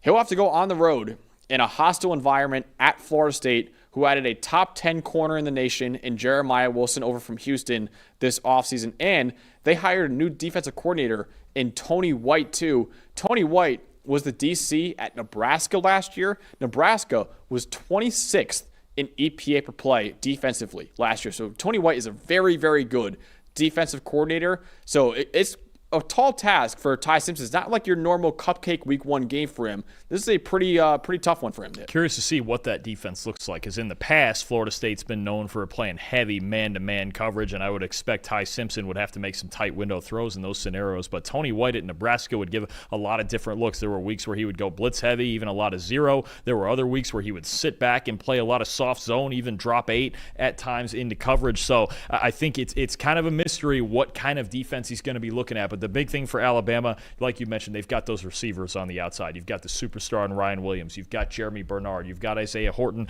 One big thing, too, they won't have Jam Miller in this game, or likely for the first 3 games, I believe. They're hoping he's back by the time the Georgia game comes around late in September. But I think it's going to be a different type of challenge now for Ty Simpson. He hasn't played a lot of high. We've seen him play a little bit, but not a ton of high leverage football. This is going to be the highest leverage situation. And again, it's a theme of this college football season. Super talented teams with inexperienced quarterbacks. We've already talked about it today with Texas, with Ohio State, right? Now we're talking about it with Alabama. There's a few others even in the top 10 that we're going to get to in future weeks where it's, all right, the quarterback's kind of the big factor here. How's it going to look in his first road start in a real high leverage situation? So in this game between Alabama and Florida State, will Alabama live up to the hype that you had on them preseason, where they're your preseason national title pick, or will Florida State pull off a monumental upset in week 1? I'm trusting Alabama. I mean, I'm kind of obligated to at least. I'm kind of obligated to at least for week 1. But no, I'm taking Alabama 35-20. I do think there may be some moments here where we see Malzahn and Castellanos really get the run game rolling, and that's going to be the biggest thing for them is how long can they stick with that. The problem is, I think if Florida State does get in obvious passing situations, that's going to be a real problem, aside from him scrambling, right? If he has to throw into the teeth of this Alabama secondary that's extremely talented, I'm worried about it. I think Alabama, maybe there's an early struggle in this game, especially, again, with Florida State's run game, but I'm trusting Alabama as the more talented team here, 35-20. I have Alabama also scoring 35 points. I have Florida State scoring 14 points. I think Alabama's going to roll in this game. I think Alabama is simply the more talented team on both sides of the ball. Yes, it is at Florida State, and yes, Jam Miller is not playing in this game, but I think both Alabama's offense and their defense are going to have a lot of success in this game. So I have Alabama winning pretty convincingly and covering that 13.5 point spread pretty convincingly too, with a 21-point victory on the road over Florida State. Before we move on to our third straight SEC versus ACC game in what is one of the biggest games of the weekend, a top 10 showdown. Got to talk about the sponsor of the show. That is Fabric by Gerber Life. What's success for your child look like to you? A job they're passionate about, traveling around the world, or just being happy and comfortable. Whatever their journey, you can help make it easier to achieve with a kid's investment account from Fabric Gerber Life. By making a contribution to your child's future today, you can give them means to pursue their dreams, big and small. Fabric Gerber Life was designed by parents for parents to make it easy to plan for and manage your family's financial path. With a kid's investment account from Fabric, you can start investing in your child's future today. Funds can be used for nearly anything but for your child, from tuition and tutors to music classes. And when they're adults and on their own, they can use the funds for anything that they need. Start with just $20 with no contribution limits, tax advantages, and your funds are SIPC insured up to $500,000 plus. No commission fees, and just a low, flat monthly maintenance fee. Join the thousands of parents who trust Fabric to help protect their family. Start investing in your child today at meetfabric.com/PFFcollege. That is meetfabric.com/PFFcollege. meetfabric.com/PFFcollege. Portfolios managed by Fort Washington Investment Advisors Incorporated. Additional services provided by Apex Corporation. All investing is subject to risk. Learn more at meetfabric.com. All right, next up in our preview, again, top 10 matchup is number 9 LSU at number 4 Clemson. 7:30 p.m. Eastern Time on ABC. Storyline is, who is the real Death Valley? Because both Clemson and LSU are known as Death Valley in college football. LSU head coach Brian Kelly added kerosene to that debate this offseason when he said Clemson was, quote, Death Valley Jr. is what he called him this offseason. And TJ Parker, the Clemson star edge rusher, responded to that by saying they can have their opinion. We'll settle all that on August 30th. So there's some bad blood between these two programs right now, between two Death Valleys. These are two programs, though, besides that want to compete for a national title in 2025, thanks in large part to two Heisman Trophy candidates at quarterback in Cade Klubnik and Garrett Nussmeier. Cade Klubnik was both Dalton and I's pick to win the Heisman this year. Garrett Nussmeier, I believe, has the second best odds to win the Heisman this year on DraftKings. Second or third. They're both top three. Somewhere I know Jeremiah Smith's up there too. Yeah, somewhere. I think Garrett Nussmeier's number 2 behind Arch Manning. But yeah, these are two programs that have star quarterbacks. Garrett Nussmeier actually changed his number to number 18 this offseason. It's the leader of LSU too. So it's going to be really, really interesting to see what this game produces. And yeah, Garrett Nussmeier is second in odds, actually tied for second in odds with Cade Klubnik. So two of the top 3 Heisman candidates in this game, in Garrett Nussmeier and Cade Klubnik, and what could be a massive game, not only for the Heisman race, but also the college football playoff race as well. Don, you have the Clemson offense with Cade Klubnik in this game. What should we know when they have the ball? Well, we should know that Cade Klubnik in the Clemson passing game is going to be one of the best in the country. He has the highest passing grade of any quarterback returning in the FBS. He's got 3 great receivers in Antonio Williams and Bryant Wesco and TJ Moore, and they're going to attack downfield. He had the 6th best passing grade on 10-plus yard targets last year. Now, the big question with LSU, as it has been the last couple of years, is their secondary going to show up in big moments? Since the start of 2023, Max, they are 54th out of 68 teams in the Power 4 in coverage grade. Last year, 95th in the country in coverage grade, 98th in yards per attempt allowed, 103rd in explosive pass rate allowed. I mean, it's just... This has been the downfall. If you want a singular reason why LSU has not made the playoff despite explosive offenses the last couple of years, it's this secondary. It's their inability to cover in general, right? So this year, look, went and got Virginia Tech transfer Mansour Delane at corner, Tamarcus Cooley at safety from NC State, A.J. Halsey at safety from Houston. You're getting Harold Perkins back at linebacker, who was I think he had the highest coverage grade for the team in 2023. You're looking at DJ Pickett, too, coming in. At DJ Pickett, a freak 6'5" true freshman corner coming in. They have thrown all of the darts at the wall of this secondary now. If this doesn't work this year, I really don't know when it will, because they've gotten veteran guys, they've got young, talented guys. They desperately need to not get in so many shootouts because they're relying on Garrett Nussmeier, as they did the year before with relying on Jaden Daniels too much.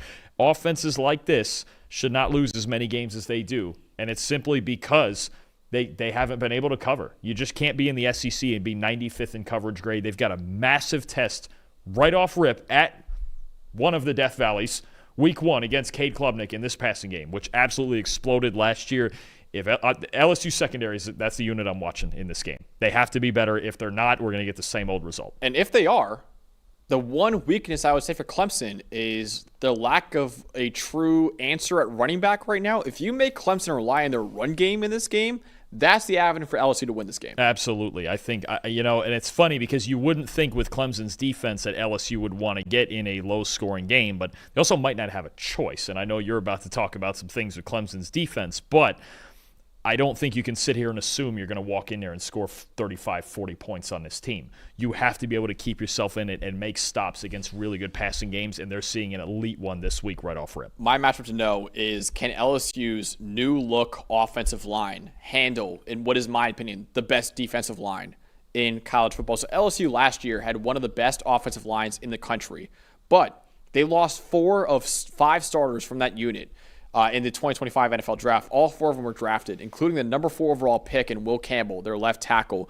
The only returning starter from that unit was DJ Chester, but he was the 7th lowest graded center in the Power 4 last year with only a 49.5 PFF grade, and he'll likely be playing left guard for them this year. Now, they added a couple really solid players in the portal, in Josh Thompson, a guard from Northwestern, and center Braylon Moore from Virginia Tech. Both of them had 76 pass blocking grades last year. But their two projected starting tackles, Tyree Adams and Weston Davis, have only played a combined 162 snaps in their career so far.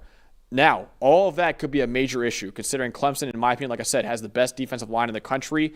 Two of the top 10 players in the country in Peter Woods and TJ Parker. My number 1 D tackle in Peter Woods, my number 3 edge rusher in TJ Parker. Peter Woods leads all returning Power 4 D tackles over the last 2 years in run defense grade and in pass rush win rate. TJ Parker led all returning Power 4 edge rushers last year with 12 sacks, and he was one of only 3 Power 4 edge rushers last year with 80-plus grades as both a run defender and as a pass rusher.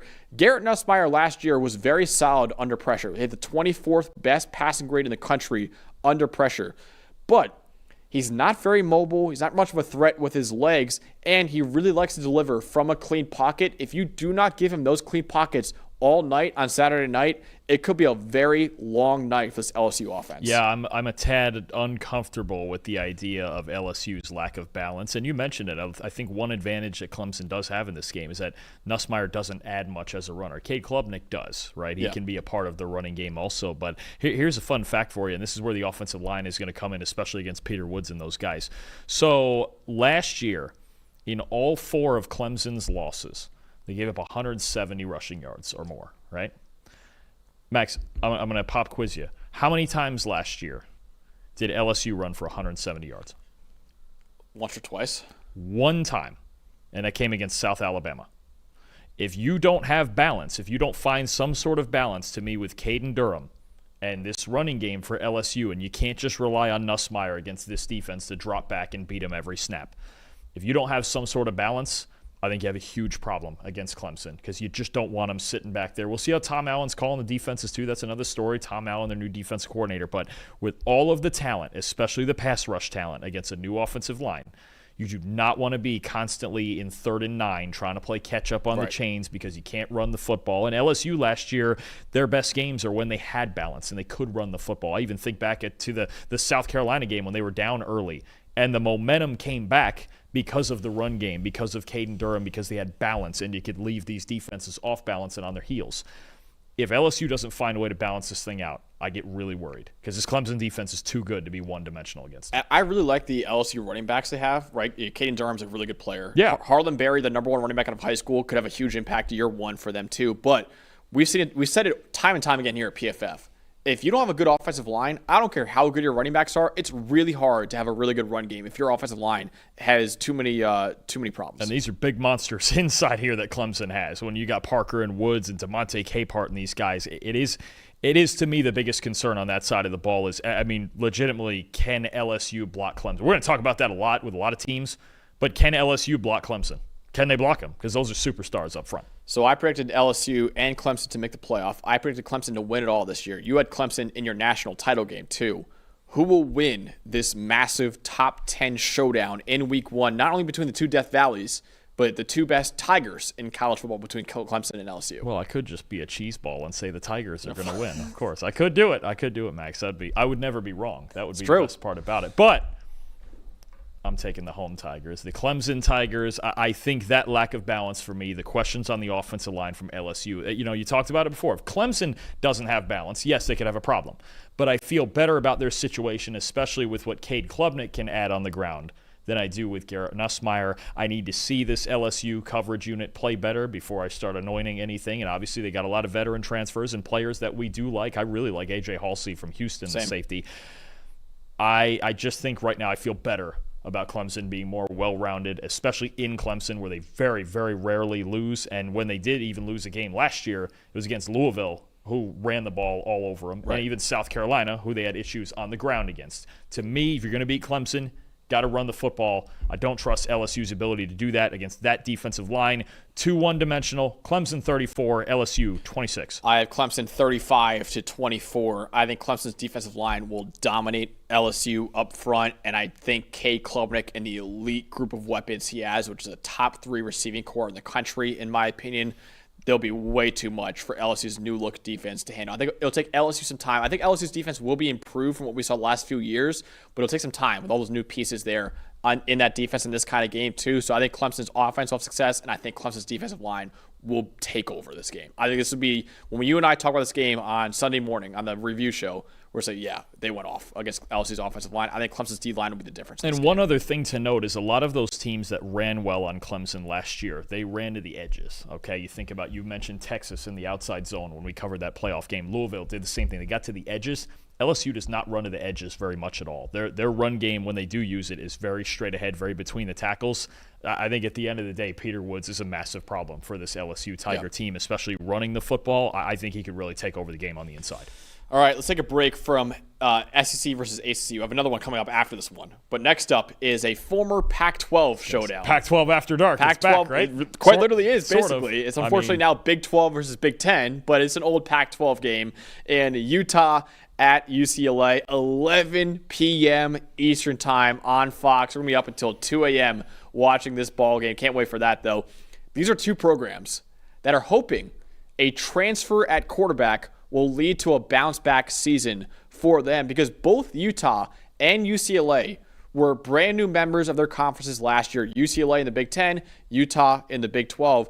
Utah entered the year as the highest-ranked team in the Big 12 in the preseason AP poll. They were number 12 in the AP poll, their second-best opening ranking in program history. However, they would have their first losing season since 2013 with only a 5-7 record overall.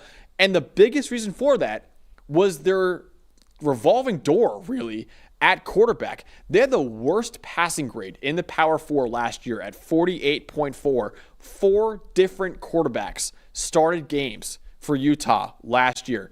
But they added a really exciting transfer in New Mexico's Devin Dampier. He should provide some stability for Utah. He was the 6th highest graded quarterback in the country last year with an 89.9 PFF grade as only a sophomore last year too. UCLA, their first year in the Big 10 was not as successful as their last 3 years in the Pac-12. They had 3 straight winning seasons from 2021 to 2023. But last year, in their first year under head coach Deshaun Foster, only a 5-7 record like Utah last year. But they have hopes to make a bowl game in 2025 because they added Nico Iamaleava from Tennessee in the transfer portal, who, in our opinion, is the 9th best quarterback in America entering this year. So really, 2 programs that did not make a bowl game last year because of quarterback, but now 2 programs have a lot of hope for 2025 because of new quarterbacks. Well, your quarterback has to be a symbol of hope, right? I mean, absolutely. I think when you look at these 2 teams and look at the talent that and a lot more people know Nico Iamaleava, and obviously it was highly publicized, his transfer and that whole process that went down of him going to UCLA, but he really is the biggest ray of hope for this team. And then you look at Devin Dampier. Max, I love Devin Dampier. Yeah. I think he's just awesome. I think he's perfect for this offense, behind this offensive line, especially what he can add to this team with his legs, and then in the play action game complementing off of it. You know me. I picked Utah to win the Big 12. Devin Dampier was a big reason for it. I think they're set up for success this year. And you mentioned it. If Utah wasn't such a mess at quarterback, if they had something even average, probably win something closer to 8 or 9 games last year, right? And compete near the top of the Big 12. Maybe the passing game wouldn't have been good enough to win it, but that was really the whole reason they went 5-7 in their first losing season since 2013. Yep, absolutely. So you actually have the UCLA offense against Utah's defense. Just tell me, simply put, what should we know about Nico Iamaleava in a brand new situation? You know, it's him and even the entire offense and program. What in the world this adjustment and this offense is going to look like? So let's take Nico at Tennessee real quick, okay? Tennessee, about a 50-50 run-and pass team, 34th highest in the country, 28th in yards per carry. UCLA last year, they ran the ball at the 9th lowest rate in the country, and they were 115th in yards per attempt. So UCLA ran the ball a lot less last year. 2, Tennessee, highest play action rate in the nation. UCLA, 3rd lowest play action rate in the nation. Iamaleava, he had play action on 57% of his pass attempts last year. Just a ridiculously high rate. Basically, that's just how the Josh Heupel offense works. And then deep ball. Tennessee, 5th highest average depth of target in the Power 4. UCLA, 5th lowest in the country. So you're talking about play action, deep ball, running the ball, complete opposite at UCLA. Now, the other question is their new offensive coordinator, Tino Sinceri. Okay, he was the quarterbacks coach under Kurt Cignetti at James Madison and at Indiana. So it's going to lean more in that direction with the play action, with the RPOs and things like that to kind of reel it in. But it's not all the way necessarily on the Josh Heupel scale of what Nico's used to, right? So it's going to be more conservative and look more like Indiana's offense last year for Tino Sinceri at calling plays. But I think that's just really the question. What does this offense look like in total? What are Nico's adjustments to it when you talk about, okay, he's so used to Josh Heupel's system, and to some degree we're dialing it back. And this Utah defense is still pretty darn good and really aggressive, and they're going to blitz him and run a lot of man coverage, and UCLA's even lost some guys at receiver and things like that. I don't – it's kind of a thing of like I just don't actually know what this offense is going to look like. And it's great to have Nico as the talented guy, but it's just tough to project with the lack of deep ball if they're not going to throw it as deep. Nobody throws it as deep as Josh Heupel is often, right, at Tennessee. It's just going to be an adjustment. I don't know if it'll be a tough adjustment, an easy one, how that's going to go, but it's a tough matchup against Teo Johnson, especially this Utah secondary, to try to see what Nico's got right off rip. This is a good defense still. Absolutely. My matchup to watch on the other side of the ball is Utah's dominant offensive line against what is a shaky UCLA defensive line. Utah will likely rely on its run game in 2025 with one of the nation's best runners at quarterback in Devin Dampier coming in, and one of the best offensive lines in the country too. In fact, Utah entered the year with my number 2 offensive line in college football, and really, you could make a really good argument they should have been number 1 on that list. Spencer Fano, their right tackle, he is the best offensive lineman in the country. Stellar sophomore year last year, led the nation with a 92.7 PFF grade and a 93.6 run blocking grade as a true sophomore last year. OT1 in the NFL draft for both Trevor Sikkema and I believe Connor Rogers had him OT1 too for the draft. On the other side is another guy who could be a first-round pick, and Caleb Lomu at left tackle. And on the interior, you got Tanoa Togiai, who last year was 3rd in the Power 4 in PFF grade and run blocking grade. And they brought back starters at center and right guard this year too. UCLA's defense last year was 97th in run defense grade, and 4 of its players from the front 7 were drafted in the NFL draft, including a pair of second-round picks in linebacker Carson Schwessinger and edge rusher Olufemi Oladejo too. So UCLA struggled against opposing run games last year, and you take away 4 guys from that front 7 that were drafted in the NFL this past year too. I am worried for UCLA's run defense, against Devin Dampier and that offensive line. Yeah, it's a problem. That's a real problem, especially those four guys off to the NFL, like you mentioned. The D-line, especially in this game. I mean, look, listen, if you're a good defensive line, you've got to buckle up against Utah and the way they're going to run the ball, and I can't even imagine what Utah has drawn up scheme-wise with Devin Dampier now as their quarterback. That's what we're going to be looking for. I think especially early in this game, well, Utah is going to run the hell out of the football. I really think they're gonna want to go in there and be the physical team, because that offensive line, it's their best asset. Yeah, and their defense is good, obviously, and I love Dampier, but that O-line, that's a problem for any team any week, especially in the run game with all those zone concepts. Fano and Lomu especially on the edges, well, that could be a real problem. So in an old Pac-12 matchup and a matchup between 2 teams looking for bounce-back years with brand new quarterbacks, who will win between Utah and UCLA? Remember, you do have Utah winning your the Big 12 in your rankings. Well, but that doesn't necessarily mean I have to have them winning. This game doesn't matter for conference standings. So you could pick UCLA. Are you doing it? See that? No. I like Utah in this game. I actually like Utah a lot in this game. I have Utah 38, UCLA 16. I think this. So you're saying take the 6.5 point spread? I'm taking it. Yeah. I'm taking it to the crib. I'm telling you, the matchup you just mentioned, that offensive line against I think shaky UCLA D line, I think could be a serious problem when it comes to especially UCLA trying to stop the run. Yeah. I think there's a chance that Utah runs for like 300 plus in this game. I really do. I think they could go out there and just have a potential field day in the run game. And if that happens, and I think games where they hold Devin Dampier to 20 to 25 pass attempts, they're going to feel good about, especially with what he adds on the ground. It's going to be a run-heavy attack all year for Utah. I think it starts in this game. I think they get off to a good start, and they get this run game really rolling. I love the addition of Dampier. If this team is stable at quarterback, they're going to be really good. It's why we've both picked them to compete near the top of the Big 12. But I have that matchup you mentioned of their O-line against UCLA's D-line. And the front seven as a whole, you mentioned you lose Schlesinger, you lose Medrano at linebacker. Yeah. A huge problem. I think a huge problem. They have the ability to control the pace of this game. And with Nico having to make the adjustment to whatever this new offense is going to look like, we know Utah is going to put the heat on him. They're not going to allow those big plays. They're going to blitz him a lot and make him throw on time. I think this game is a big problem for UCLA. I really like Utah and how physical they are and what they're going to bring to the table in the trenches. I've got Utah easily covering as well. A little bit closer, but still 31-17. Utah winning this game. I think that Utah offensive line is going to dominate UCLA in this game. I think Devin Dampier should have a really good game in his first game at Utah. Also, other side of the ball, I'm worried for Nico. I think this is a different offensive scheme he's used to at UCLA with a worse supporting cast than he's used to from what he had at Tennessee.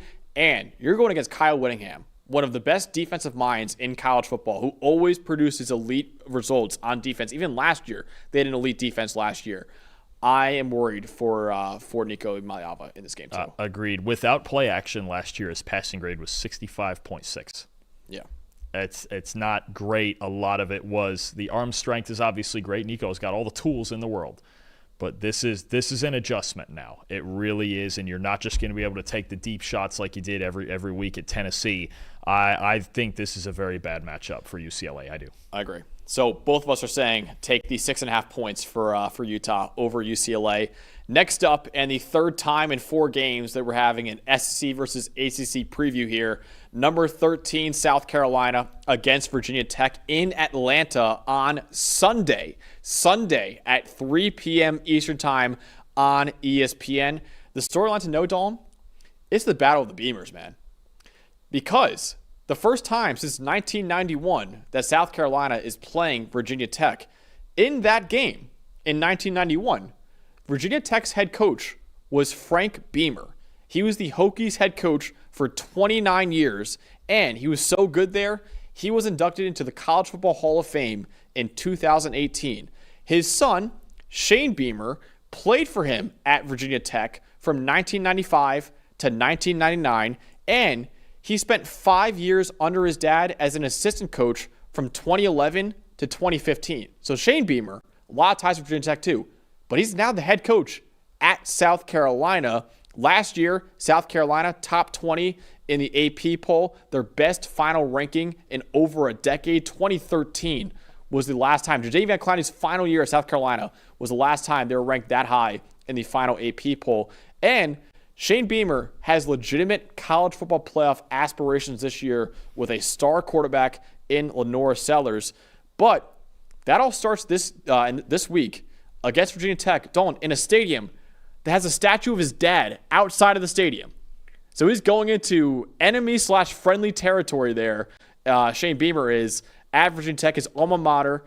So yeah, I'm really excited to watch the Battle of the Beamers. Isn't this game in Atlanta? Mercedes-Benz? Oh, sorry, Atlanta. Right, this game neutral. But that still has a problem. Yeah. So I'm saying Battle of the Beamers between. It's a thing. So. Listen, here's the thing with South Carolina. All right, here we go. You're going to talk about a big 230-plus pound quarterback that's really athletic and has a huge arm, and everybody's favorite draft prospect with the tools who has all those things like in Lenora Sellers, right, that everybody likes.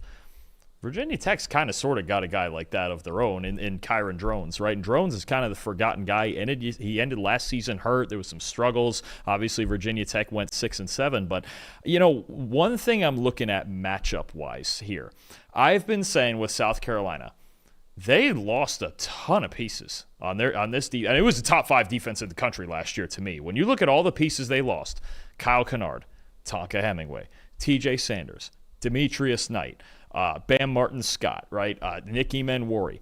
A lot of the best players in this defense, especially up front, are not on this team anymore. They lost their 3 starting linebackers. They lost 4 of their top 5 defensive tackles. Virginia Tech wants to come in here and run the football. South Carolina last year, pass rush, elite, coverage, elite, still 28th in the country in run defense grade, but it wasn't quite as good as their pass defense, right? And in games where they gave up at least 140 rushing yards, they went 4-4. So clearly, if you can match the physicality of this South Carolina team, you give yourself a chance, okay?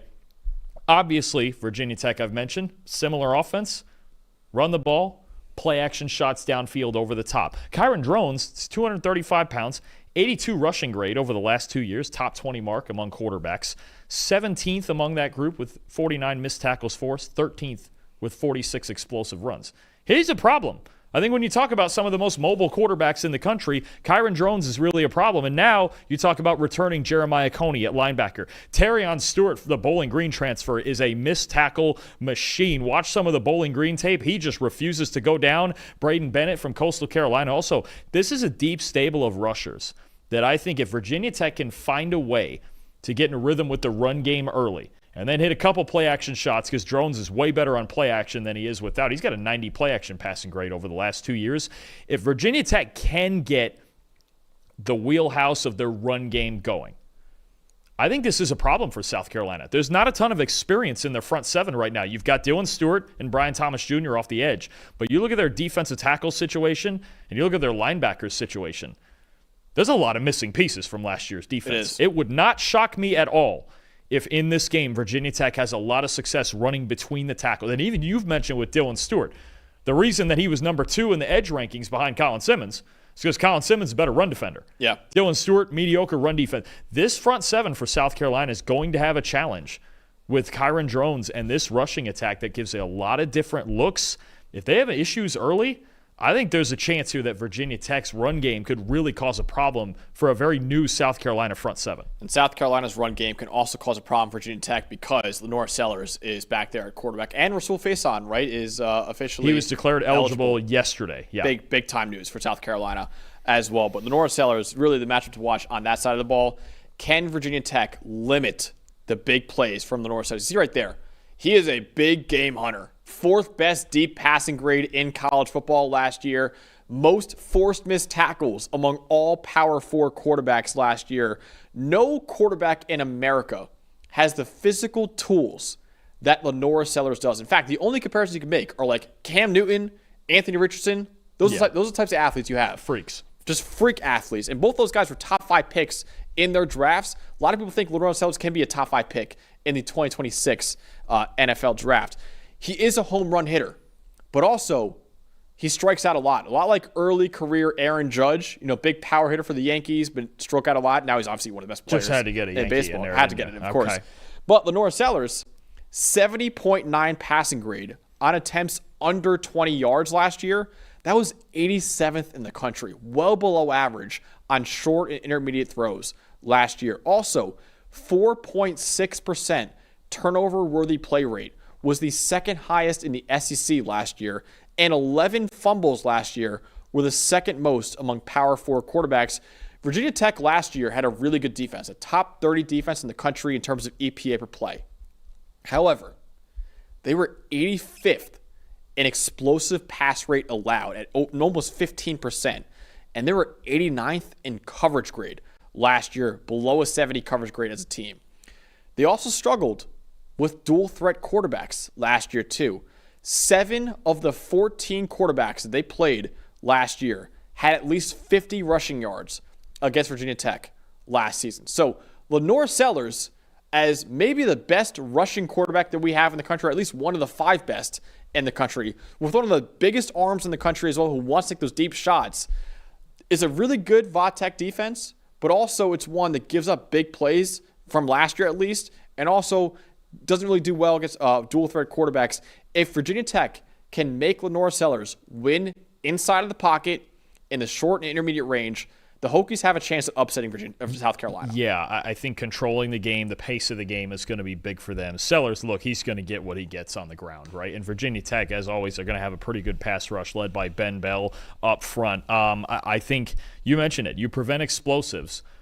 and you talk about beginning to, have an answer for Sellers. The big thing I do like that South Carolina did late last year was not be quite so reliant on them. They got better the second half of the year creating yards after catch for some of their weapons on the outside. They'll be replacing Josh Simon at tight end. I think that could be something of a task early here in the season. But you mentioned it. You can't let him hit the home runs. If he gets 2 or 3 of them and he turns the game upside down with one 80-yard throw, then it's going to be a wrap here pretty quick. I think Virginia Tech does need to control the pace. They need to win time of possession, keep Sellers off the field for as much as you can, but also if you have a chance to bring him down, Clemson had this problem last year for sure. If you have a chance to bring him down, you better get him down because he can do it with his legs too at any point, 60, 70, 80-yard run as well.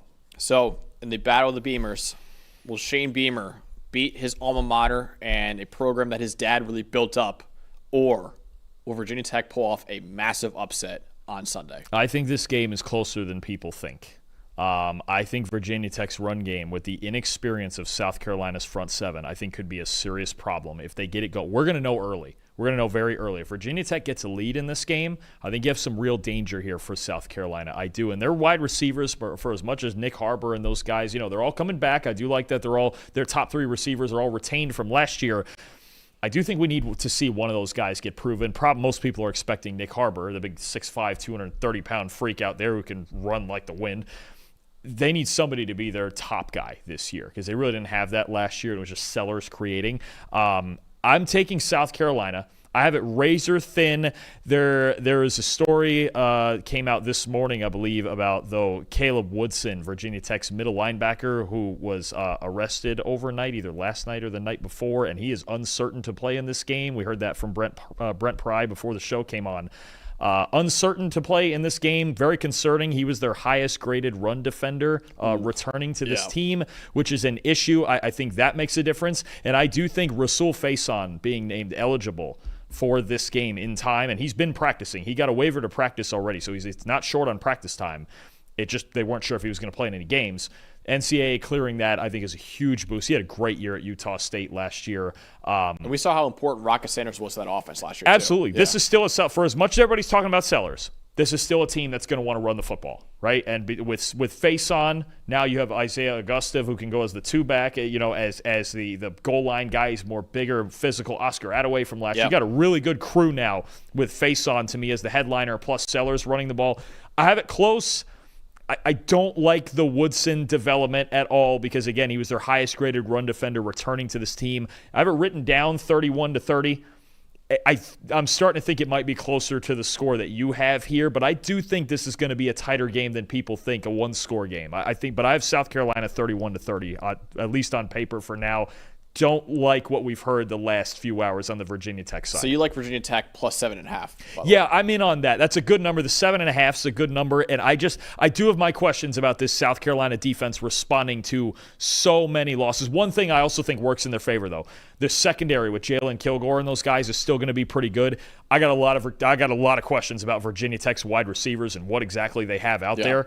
I think that's a big advantage for South. If they can get if they get ahead of Virginia Tech and they make them drop back and throw the football, then I think the Hokies have a lot of problems. If Virginia Tech can get a lead and they can run the ball with some success early and Drones gets rolling on the ground, then we got a tight football game. Yeah, I have South Carolina winning 28-21. I just think the North Southern's going to have a huge day against this defense that lets up a lot of big plays, deep passing plays last year, lets up a lot of rushing yards from quarterbacks. Rasul Faison's eligible too. It could be close, but I do think Sellers will have a good day, and I think Shane Beamer will take down his alma mater in this one too. So 28-21 South Carolina over Virginia Tech. I want to apologize to the Virginia Tech faithful. I said Va-Tech earlier. I remember last year when we called them Va-Tech, they got very upset at us in the comment section. I thought that was the West Virginia people. Oh, West Va too. So I think Va-Tech might be okay. West Va people got really mad. We'll have to do a poll. Maybe Va-Tech people got mad too. We got to do a poll on who that's. Maybe we should stop saying Va in general. Probably. Yeah, probably should. So I want to apologize. If you do get mad at that, I want to apologize. Use proper names around here. Virginia Tech. Maximilian. Virginia Technical Institute. I think we'll lose to South Carolina there this you one. Go. 28-21. All right, big time Sunday night game between Notre Dame and Miami. Number 6 Notre Dame at number 10 Miami. Sunday night game, 7:30 p.m. Eastern Time on ABC. The storylines know, for me at least, can Notre Dame survive its first 2 games with a brand new starting quarterback. They made the national title game last year before losing to Ohio State. They have hopes of another deep playoff run this year. Last year's team, mentioned time and time again, relied on an elite run game and elite coverage unit. Both those should remain really good in 2025 with Jeremiah Love back, Leonard Moore back, a great secondary returning as well. But they will have a brand new quarterback in CJ Carr, the redshirt freshman, who was the number 6 quarterback recruit in the 2024 high school class, has only taken 4 snaps in his career so far. He'll need to get up to speed quickly, though, because they play a top 10 team on the road in Miami, then a bye week, and then they got number 19, Texas A&M. If Notre Dame loses one of those games, their backs are against the wall the rest of the year. They probably have to win the next 10 games to make the playoff. If they lose both those games, all of a sudden Notre Dame might be out of the playoff race in early September, considering how relatively easy their schedule is the rest of the year. If they win both these games, Dalton, all of a sudden Notre Dame is set up beautifully for the rest of the season. Well, if they win both of these games, you feel like they can win the rest. They might be, you could have them, and this year they can get a bye. They can be in the top 4. They win both of these games, feel good about them running the table, maybe being the number 1 team at the end of it, right? And I think they do have, I don't want to say the luxury, but they do have the breathing room where I think if they went 1-1, it would look a lot like last year where they lost to NIU, and that was a lot worse loss than either Miami or Texas A&M, where you'd go, okay, an 11-1 Notre Dame team in any fashion. They'll get in 11-1. It's going to get in. I don't know if they'll be top 4, maybe, depends which game they lose, all that stuff. This is huge also for Miami. I mean, this is obviously a top 10 matchup, but if you talk about Miami, we think Clemson's the prohibitive favorite in the ACC. If we're talking about now Miami thinking they'll be an at-large team if they don't win the ACC, this is the biggest game now in their schedule, right? And you talk about, okay, they win this game, we start just thinking about Miami a little bit differently with Carson Beck and obviously everything that happened last year, and the team probably should have made the playoff, but Syracuse had to go and ruin that, of course. So, I mean, I think this is, you talk about week 1 playoff implications for 2 teams that we think are going to be looking at as at-large possibilities. You have Miami in the playoff, don't you? Yeah, I just realized, by the way, these 3 top 10 games we have, all 6 teams are in my playoff. So in my opinion, these are 3 games between playoff teams this year. Oof, You didn't have Miami. I have 4 of them. I don't have LSU either. Yeah. And we'll be talking about the next game, obviously, with Notre Dame and A&M. I have A&M as my 4th SEC team. So, I mean, but you talk about those, man, gutsy, taking all 6 of them. All 6, I just realized all 6 of them playing each other in week 1. Man, it's a gutsy bracket right there. I don't even know who you'd be rooting for at this point. Can't root for everybody. Syracuse. Well, that's a good call, too. Yeah. Oh, well, if they pull off that upset, then we're talking differently about Cuse, too, maybe. Steve Angeli going to break Kyle McCord's records. Anyway, huge game for both teams. Major playoff implications. Both teams with new quarterbacks. Whole lot of wild stories down in Miami this week. Yeah. I just want to mention, too, because Notre Dame's schedule, I mentioned it was relatively easy. The only other currently ranked team on their schedule is number 25, Boise State. Yep. That's it. So there is games against USC. Maybe USC gets a lot better this year, too. And, of course, Syracuse Orange later on. We'll see. But Notre Dame's schedule, 10-2, might be enough to get in, but it's dicey. It would depend what that 10-2 looks like. And even then, what if it's 0-2 and then 10? And maybe there's a chance you didn't beat a ranked team all year. Right. That's Notre Dame, I think it's an underrated storyline. They need at least one of these first 2 games. Yeah, I agree with that. This is massive. Especially Miami has time to make it up, and they could win a conference in theory.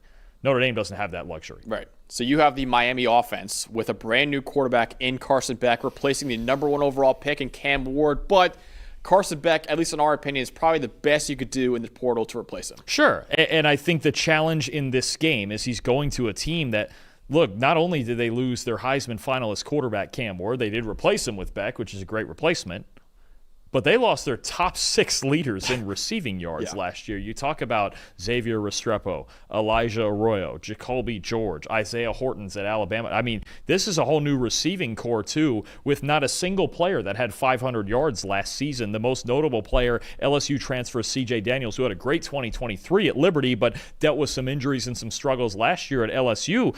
I don't know. I mean, you have C.J. Daniels. You have Keelan Marion from BYU, who's known more as a kick returner. Maybe there's some young kids, obviously, in that Miami receiving room that they're expecting to help them early. But this is a problem when you're playing the single best man coverage team in the country with Leonard Moore and Christian Gray in this secondary at Notre Dame. It was a huge reason that they made the national title game last year, is because they were so good in the secondary, and there were so many weeks, even in the playoff, as you well know, when opponents' receivers were just completely outmatched by this secondary, right? Penn State, Georgia, Indiana. When Notre Dame locks you up man-to-man with Leonard Moore and those guys, it's over. You better find a way to run the football or find something else to do, because first in coverage grade, second highest rate of man coverage in the country, I believe, behind Purdue, third best EPA per play allowed, most interceptions. They're lights out. They're lights out. Now we'll see if Chris Ash comes in and runs this secondary, this defense the same way Al Golden did. But if I'm looking at the tape, I go, I wouldn't change a darn thing. I got the same, especially with Moore and Gray on the outside, and against this team with so many inexperienced and receivers with such light production last year. I'm getting after it if I'm Notre Dame. If I'm the Fighting Irish in the secondary, I'm attacking. And Carson Beck last year, up and down, but against the teams that played really good man-to-man coverage last year, when you talk about Ole Miss, you talk about Alabama, Texas did a little bit against Georgia last year. It was a struggle with Georgia's receivers too. It's something we talked about a lot last year. Carson Beck against man coverage last year completed less than 55% of his passes. There's going to be tight windows in this game. And Miami's run game is not particularly creative. They got a good offensive line with Mauanoa and those guys up front, we know. But I think if Carson Beck, the more he has to drop back and throw the football, if Notre Dame is going to go with the same mentality of, hey, we're getting in press cover one, and we're going to lock you up, and you go ahead and try to make those throws, I don't love that matchup. Not just for Carson Beck, but really for the entire passing game. I don't love it for most teams, if I'm being honest, but especially for a team that doesn't return really any of its receiving production from last year. Some guys in the NFL, some guys transferred, all of that. I'm a little worried about it. Because if it's me, it's another one. I better have some balance. You walk into this game one-dimensional. If you drop back and throw the football on Notre Dame, you're in for a long night. Yeah, and that's even with Carson Beck or whoever it is at quarterback. Any team that's playing against them, we're going to talk about that a lot all year. But I'm not sitting there trying to challenge Leonard Moore and Christian Gray on the outside too much. And we saw Carson Beck in 2023 play like a top 5 quarterback in the country with elite weapons. Last year, without elite weapons at Georgia, he had some issues last year. Brock Bowers ain't walking through that door. Yeah, Ladd McConkey ain't walking through the door either, and he had struggles last year at Georgia. At Miami, there's question marks with the weaponry again. And against a team like Notre Dame, like you just mentioned before, I mean, they held Penn State to 0 catches for -1 yard against the receivers. So I do have question marks too with Carson Beck. And another bit, when you're playing a team with such heavy man-to-man coverage, right? So often one of your biggest assets, if you have a Lenora Sellers, a Devin Dampier, anybody who can, even an Arch Manning, somebody who can run the football, that usually is a problem for teams that run a lot of man coverage, because you either have to leave a spy or everybody's back's turned in man coverage. Carson Beck ain't running with the football anywhere. He's going to have to beat it with his arm because he's a statue. That's what he does. So I think there are some real problems matchup-wise to me with the Notre Dame secondary possibly having a big advantage over Miami's wide receivers and eventually Carson Beck if nobody can get open. My matchup on the other side is Notre Dame's offensive line against Miami's defensive line.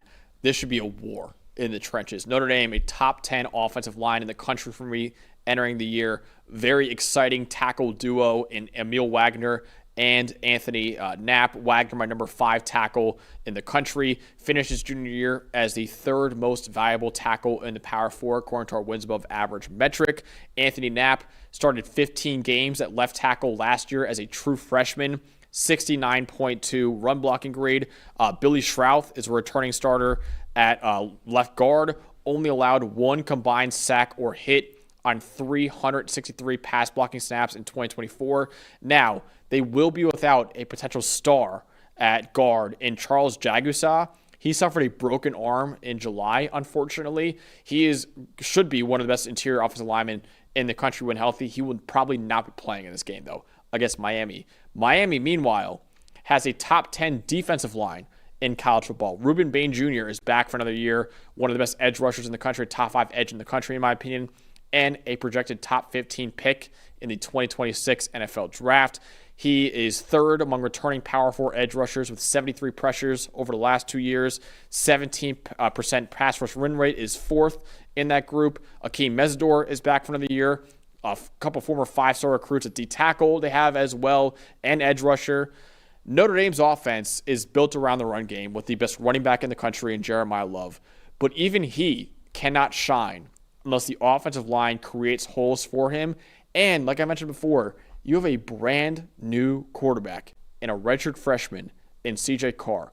You want, in a really tough road environment too in Miami, you want to make him as comfortable as possible. That won't happen if he's under pressure all game in this one too. So I really think this really comes down to, can Notre Dame's offensive line, one, create holes for Jeremiah Love and all the other running backs to run through, and two, keep CJ Carr upright in this game? Yeah, no, I think Carr's composure in this game is going to be a massive X factor, especially if Bain and those guys up front can get pressure. And obviously Notre Dame is going to try not to ask him to just drop back and throw the football too much. Now, last year they had a veteran quarterback, but it feels like a similar vibe to me to when we walked in when we walked in as Week 1 preview last year. Notre Dame was going to Texas A&M, and it was Riley Leonard's first game as quarterback. Now, again, Leonard had the starting experience, obviously, at Duke, so that's a different thing than a redshirt freshman. But a lot of pressure, really good defense he's playing, and we knew even then, even with a veteran in Riley Leonard, look, they don't want to drop back and throw the football too much. They want to run the ball. Now, Carr can't run like Leonard, but from what I've seen in the spring game and reports that he likes to push the ball down the field, I like the potential. I actually quietly like the potential of this Notre Dame passing game. You talk about guys like Jaden Greathouse, Malachi Fields, the Virginia transfer, Will Pauling, the Wisconsin transfer. A lot of people like Eli Raridan. Notre Dame's always got a good tight end in the system, right? So I think you're talking about a passing game with potential. But this is the game where you really need to pass protect and make sure Carr keeps his composure and you protect him even with the play calling as much as possible. A fascinating dynamic on this side of the ball. If Miami's defensive line can take the game over, you got a different ball game. Absolutely. Yeah, you just look at it right there. I mean, Miami's secondary last year was the Achilles heel of that entire team last year. They did improve it, I think, in the portal, adding a couple really good players too, but that's the question mark is, okay, if you do give him time back there with a really good receiving core, they could take advantage of Miami's secondary, but Miami's defensive line, I think, will be critical in Miami winning this game today. Or this week, I should say. I think what they're going to do is ask Carr. You're going to get he's going to have to make 4 or 5 big boy throws. It's 3rd and 7 or maybe a deep shot that you just don't want to miss. I think that's what it's going to be. And I mean, that's usually Notre Dame's blueprint lately anyway. Run the football, play defense, make enough throws when we need you to. So I think the supporting the environment is there for him to succeed. And we may still see some Kenny Minchie when they want to add to the run game because he's a little more athletic. It would not shock me at all if we saw some option looks with Kenny Minchie, and we saw a little bit of both of these guys as well. But that's really the big question with Notre Dame. Like so many teams up near the top of these rankings, quarterback. What are we getting out of him? It's fascinating for this to be his first start because this is such a good opponent, too. In the final top 10 game that we're previewing today, the third and final one between Notre Dame and Miami, who will win in South Beach? I think the theme, especially last year with this Notre Dame team, was their identity. The identity that Marcus Freeman's built with his defense, with the coverage unit, with the running backs. I mean, Jeremiah Love, Jadarian Price, Aeneas Williams. It doesn't get much better than a triple threat like that, right? I think they have the right environment for CJ Carr to succeed in early. And when I say succeed, I don't mean go out there and tear it up and throw for 350. I mean just get out there and find a way to win ball games, especially these first two. Get through one, if not both of these first two. You got an inside track. I like Notre Dame's identity in this game. I love their secondary against maybe not shaky. We haven't seen it yet, but what could be a shaky wide receiving core from Miami. I don't know that Beck has a whole lot of answers other than that. I don't know that Mark Fletcher might need a big game on the ground if they're going to win this. I just like Notre Dame's identity, especially on defense in this game and their ability. Look, they're used to playing these physical running the football games, right? Georgia, Penn State, Ohio State, even Indiana last year, right? Good defensive lines, good run defense. They're used to that. They believe they can run right through that, especially with Jeremiah Love. I think it's a similar vibe to what we saw when Notre Dame played A&M last year. Notre Dame 23, Miami 16, low-scoring game.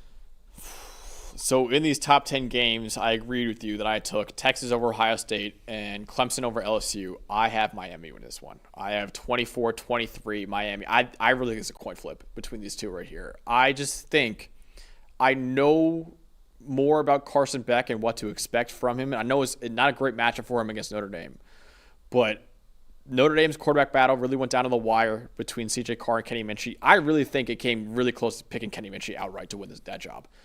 So I'm going to take Miami to win at home and what should be a really, really close game. I just think Carson Beck, I trust him a little bit more than CJ Carr, and I think Miami's defensive line will do enough against Jeremiah Love and enough to get pressure on CJ Carr too. Again, this is out of all 11 of these games, this was by far for me the hardest one to pick, but I have Miami winning by 1 point. I can see going to overtime too. It should be, in my opinion, might be the best game of the entire week one. I think this is going to be a much more defensive game than we think. And one of the reasons that Carr was still in that battle with Minchie, there was reports that he's the one who likes to push the ball downfield even into tight windows and take some risky throws. And we've seen Beck do that as well when windows get tight. Might come down to which of these quarterbacks can keep the composure and not turn the football over. Because a turnover in this game that I do think is going to be a relatively low-scoring game, that could flip. The field position is going to be big. I just think in these types of ugly games, and I think it'll be ugly, Notre Dame's identity is that. They love playing in those games. We've seen it for multiple years now. We saw it last year, even games in the playoff, like the Penn State game. Yeah. A lot of that game was ugly, right? It was 10-3 at halftime. The Georgia game, even though it was Gunnar Stockton playing, it was an ugly, hard-fought defensive game. I just think Notre Dame's more used to that than Miami is. And Miami, look, they had arguably the best offense in the country last year. Carson Beck is good. They're not going to be the best offense in the country. And you better be elite offensively if you're going to score on Notre Dame. Yeah. All right. So Dalton and I disagree.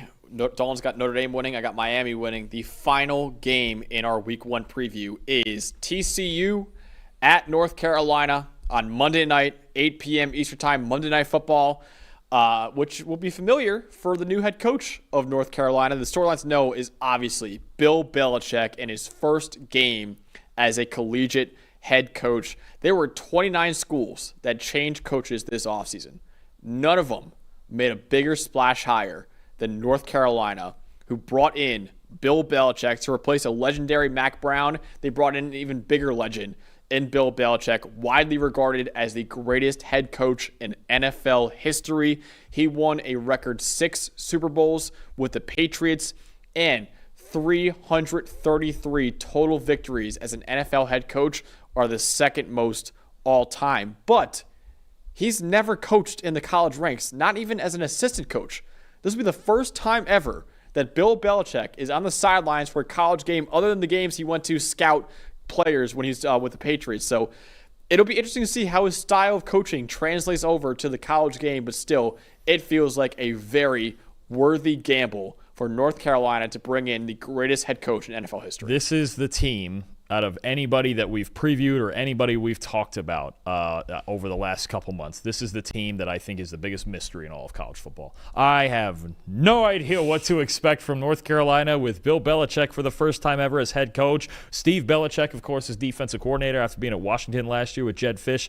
This is, to me, the biggest mystery in college football that we have right now. They're getting a big Monday night home opener against a really good TCU team. I think TCU and Sonny Dykes and this crew, obviously a down year 2 years ago after the national title runner-up finish. Last year with a solid season. I think they expect to compete in the Big 12 again. But I think actually for considering, it's Belichick's first game, and this is a tall task. That's a darn good football team they're playing in TCU. And I have there's no amount of data I could even look at to try to tell you, like, okay, how many games is North Carolina going to win this year? I have no idea. This is the biggest mystery in college football, I think. Well, massive week one game against TCU. You have the Horned Frogs offense against North Carolina. What should we know when they have the ball? All right, so big thing for me, Josh Hoover, TCU's quarterback, very quietly had a really good season last year, right? And I think one of the things he does best is attack down the middle of the field. There's certain quarterbacks, I talked a lot about it with Jake Retzloff at BYU last year. Certain quarterbacks just really like throwing down the middle of the field. Last year,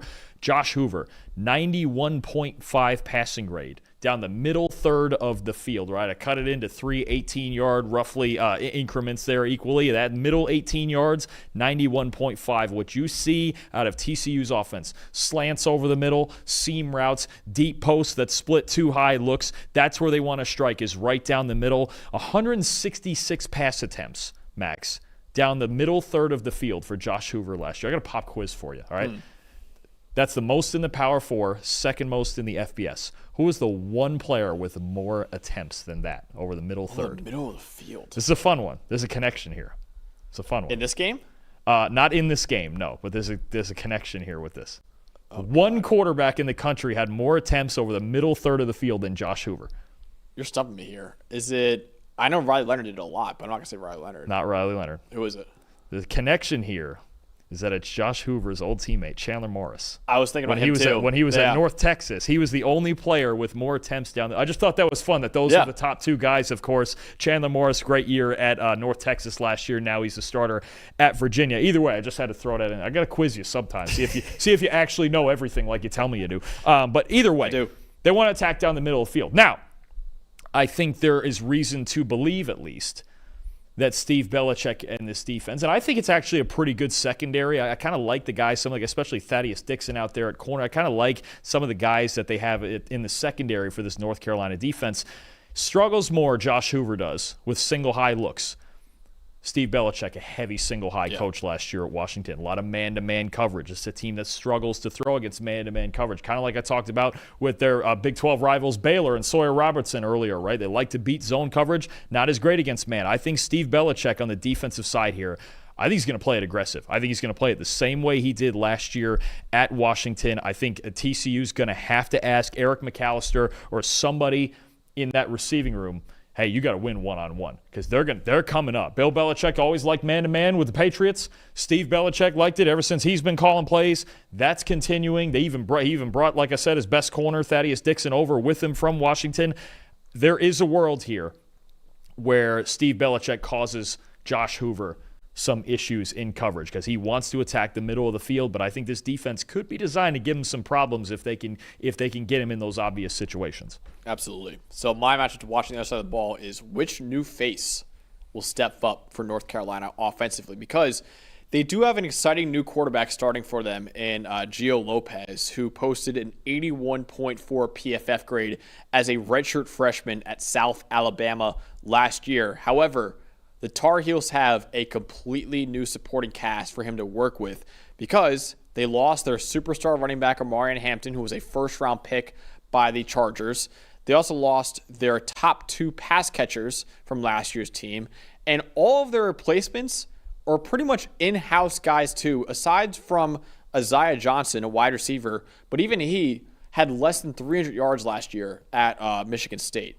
TCU, meanwhile, finished last year with the fifth best coverage grade in all of college football with a 90.5 mark, and they brought back their superstar from their secondary in Bud Clark, who's a top 10 safety in the country for us entering the year, and last year he led the nation with a 90.1 coverage grade at safety. TCU also has two other returning starters to that secondary, and cornerback Elijah Jackson transferred in from Washington. He had a very solid career at Washington too. So a great secondary at TCU, not a great pass rush at TCU, but really the question mark for me for North Carolina is who will step up around Gio Lopez at both at running back, receiver, and tight end. The other thing too with Gio Lopez is generally when he's under pressure, his answer is his legs, okay? So, and TCU runs, they blitz at a pretty high rate. Gio Lopez, 34.6 passing grade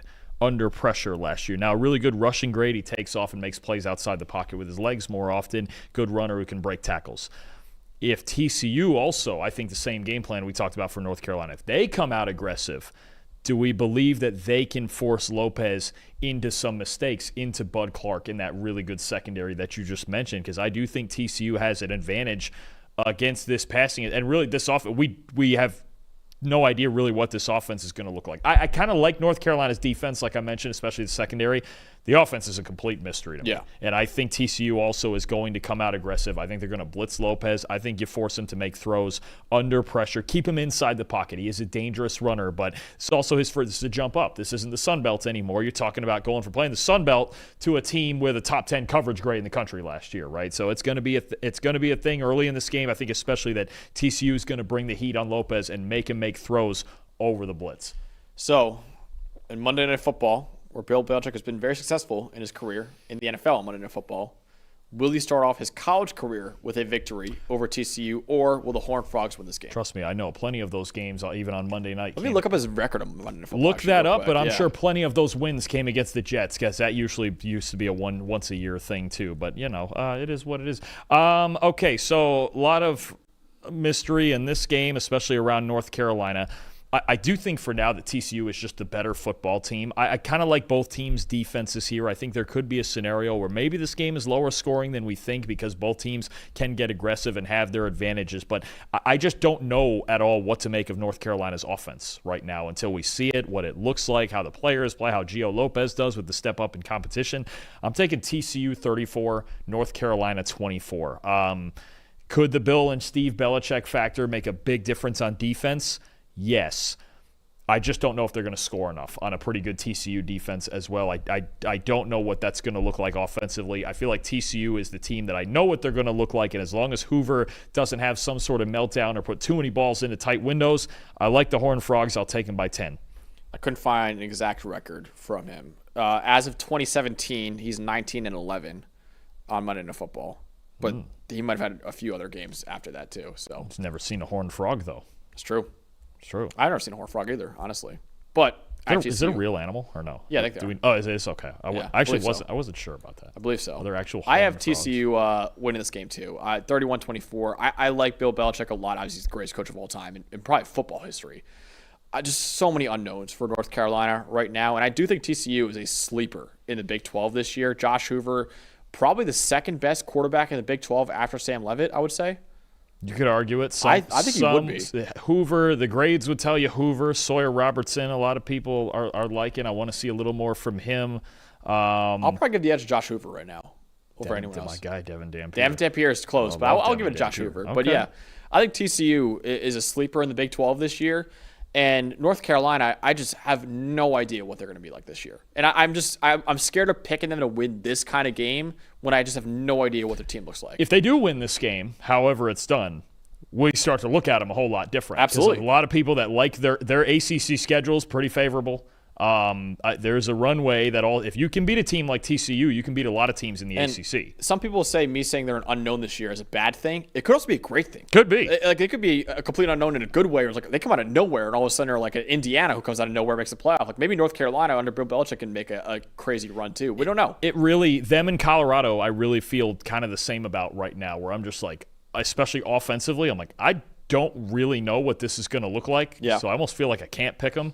But I mean, if Gio Lopez shows up, he's really that guy, then, I mean, you never know what can happen when you get a quarterback like that. So you and I are playing it safe by picking TCU to win this game because North Carolina is one of the biggest unknowns we have in all of college football this year. So that wraps up our 11 game previews, Dalton. But we are not done on this show just yet. For one of our favorite segments that we do, we're picking our upset of the week. If you don't know how we did this last year, Dalton and I, outside of the games that we preview, will tell you which underdog we think has the best chance of pulling off an outright upset. And if you get that pick right, whatever their money line is will be the point total that you get at the end of the week too. Also, producer Eli is involved in this. Eli actually beat us both last year. He did. He's got the stand. He beat me by Look at the That's picture. Spectacular. Look at that. That's the photo of a champion right there is what that is. Just the complete side eye at the so-called experts on this show. Is that producer Eli's first on-camera appearance on the PFF College Football Show? On this show, I think so. On our 2+ years of doing it? He's done some TikToks and things like that. Appearance. Well, that's exactly. And the side eye that he's given us there is fully appropriate. And the fact that he beat me it's not that he beat me, it's that he beat me by 3 points. Do you know how he did it too? I forget. In our final week doing upset picks, he picked a +180 because he needed 180 points basically to beat you. You got it wrong. He got it right. So in our final week. Which game was? Do we it remember was which game? Army over Tulane he had. Oh, props. I took Tulane in that game. I did. I messed up. So he took, literally our final week of doing the upset picks, he hit it to pass me in the standings and pass you in the standings. He went from third place to first place in just 1 week. So it's the fact that he beat me by 3 points. Should we let the defending champion make his first pick here? Go first. Let him go first. Let's let him go first. All right, first. producer Eli, what are you doing? You're going first. Your first upset of the week. What are you picking? I know there's a lot of pressure being the champion. You know, heavy is the head that holds the crown. I'm going to go with a little MAC over SEC. I'm going to go Toledo over Kentucky. I love the plus 270. Toledo was the 20th highest graded non-Power 4 team. So, you're getting some great teams. You had Army in there last year, Boise State, obviously. And then vice versa, Kentucky had a bad year last year. I think they were 51st in Power 4 teams. And then I like the plus 270, and I don't know if this is going to be Kentucky's year. So I saw plus 270, and I'm all over it. That's juicy. Toledo, we got to look at just Toledo's recent history real quick. They beat Mississippi State last year real bad. I think it was somewhere around 48-20. They beat Pitt in their bowl game. The year before, they lost by 2 points to Illinois. Toledo knows how to play up, and their defense with Emmanuel McNeil-Warren and those guys, especially in the secondary, their defense is really good, and I don't really know what we're getting out of Zach Calzada, who was just recently named the starter at Kentucky. I don't know what Kentucky's offense is going to look like, and against this Toledo defense, and they're not afraid of higher-level opponents. They beat 2 Power 4 opponents last year. This was the one I almost took this one. Same. I was right on the fence of taking this one. I really like it a lot. I do think we could see a very low-scoring game in that one, too, because Mark Stoops always has a solid defense at Kentucky, even if in the years when the offense isn't great. Toledo, Jason Candle, and that defense that they have every year. Great stuff. We've seen even the NFL players that have been taken lately. That could be a hard-fought defensive game, but I almost took that one. I like that pick a lot. I picked Toledo to win the MAC this year over Buffalo. You had Toledo in your title game, too. So we both think this is one of the best MAC teams out there. And also Kentucky, I agree with Eli. It could be a long year for the Wildcats. I'm worried for Kentucky this year. I'll tell you a big thing with the Rockets here. You win this game at Kentucky, and there's another, I guess it's not considered Power 4, but they got another out-of-conference against Washington State. But if they win this game, I think they suddenly become a sleeper pick for a Group of 5 playoff team.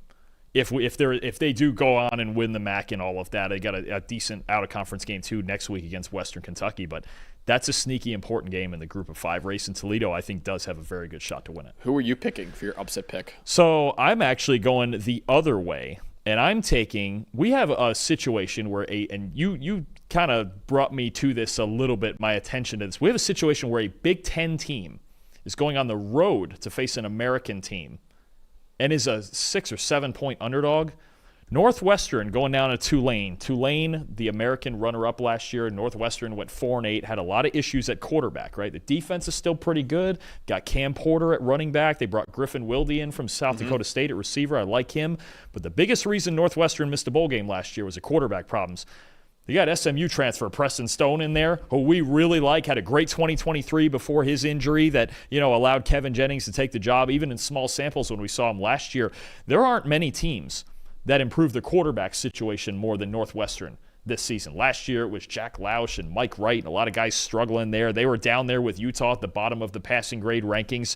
I really like Preston Stone. I really like the improvement that could be had if Stone plays well for Northwestern. And Tulane, I know some have them along with like Memphis and maybe Navy as a favorite in the American, but look, they're going to break in probably Jake Retzloff as the quarterback on like a month's notice. But more than that, no Mekhi Hughes, and they lost their top like 3 or 4 receivers. I think their defense is pretty good. I think this another game could be a good defensive game.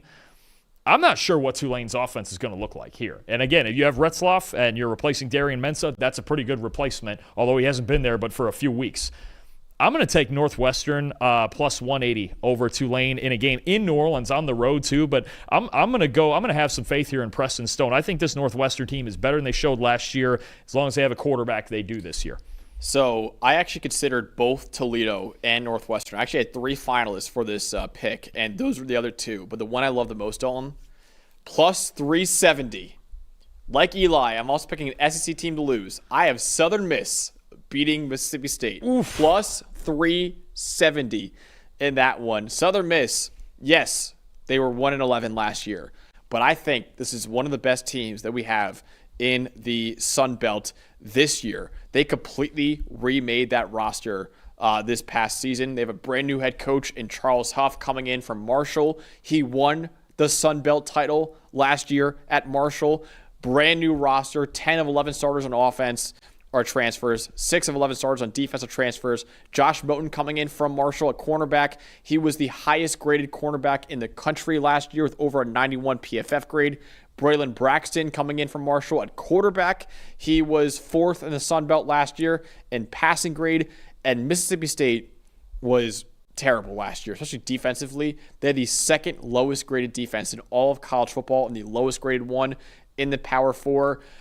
I don't know how much better Mississippi State will be after a 2-10 record last year. And I think the sports books don't understand how much this Southern Miss team changed this offseason.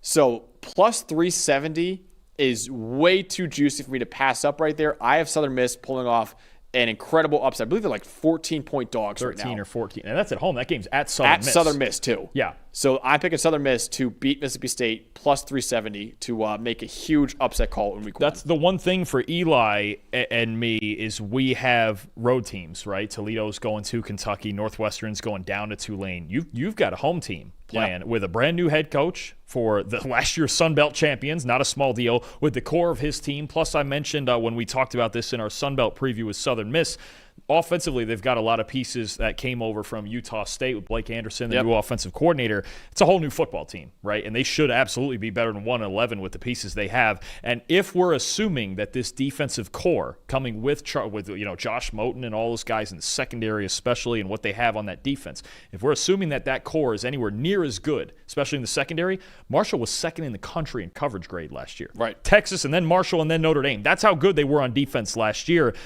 Mississippi State, they're hoping Blake Shapen is healthy and looks good, and they want to throw the ball vertically. But if you're playing a team that can really cover, and that's a dangerous matchup, and you're not getting the explosives, it makes sense that Southern Miss's defense can keep them in that game. I think absolutely it's absolutely on the table to cover the 13 or 14 that is there, especially at home. Yeah. And a new coach and a coach that knows how to win with most of the – I mean, he's got his quarterback. He's got some of his best defensive players.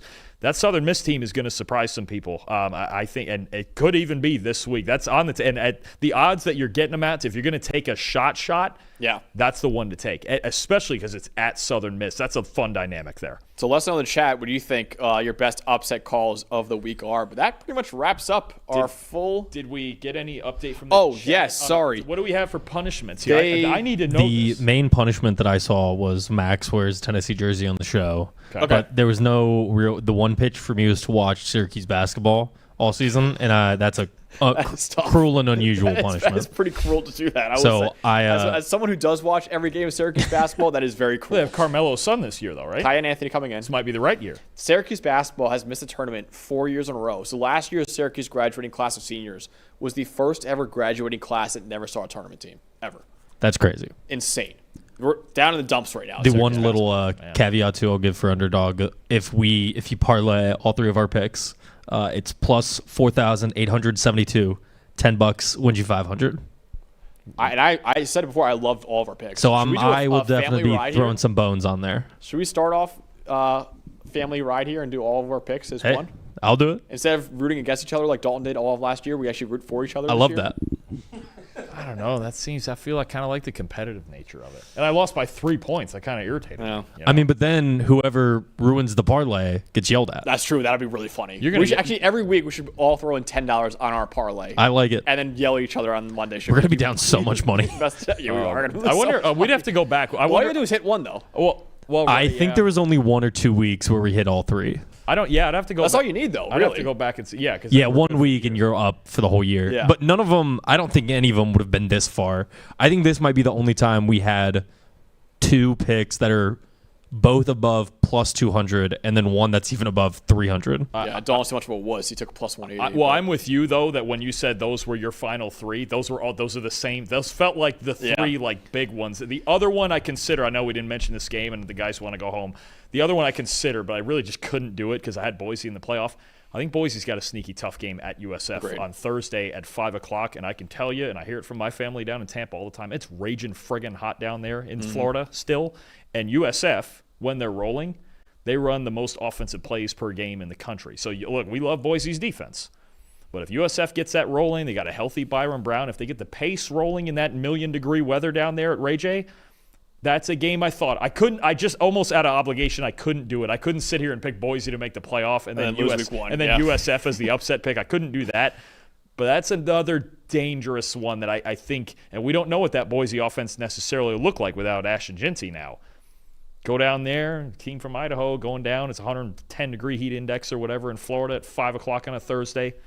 tougher than it looks. I think Boise's in for a good game against USF also. Love that. All right, that wraps up our full Week 1 preview show for all 11 of these games, plus our upset picks on Sunday morning. I believe 9 a.m. we're doing it again this year? 9 a.m., yep. 9 a.m. we're going to be going over all of the results from what should be a wild Thursday, Friday, and Saturday of college football. We'll, of course, do recap shows for the Notre Dame game and some other games, too, after that, because that'll, of course, be happening after our show on Sunday. But Sunday morning will be our first review show, our first grade release show of the 2025 season. For our producers back there, for Dalton Wasserman, I'm Max Chadwick. We'll see you guys on Sunday morning for our full Week 1 grade release show.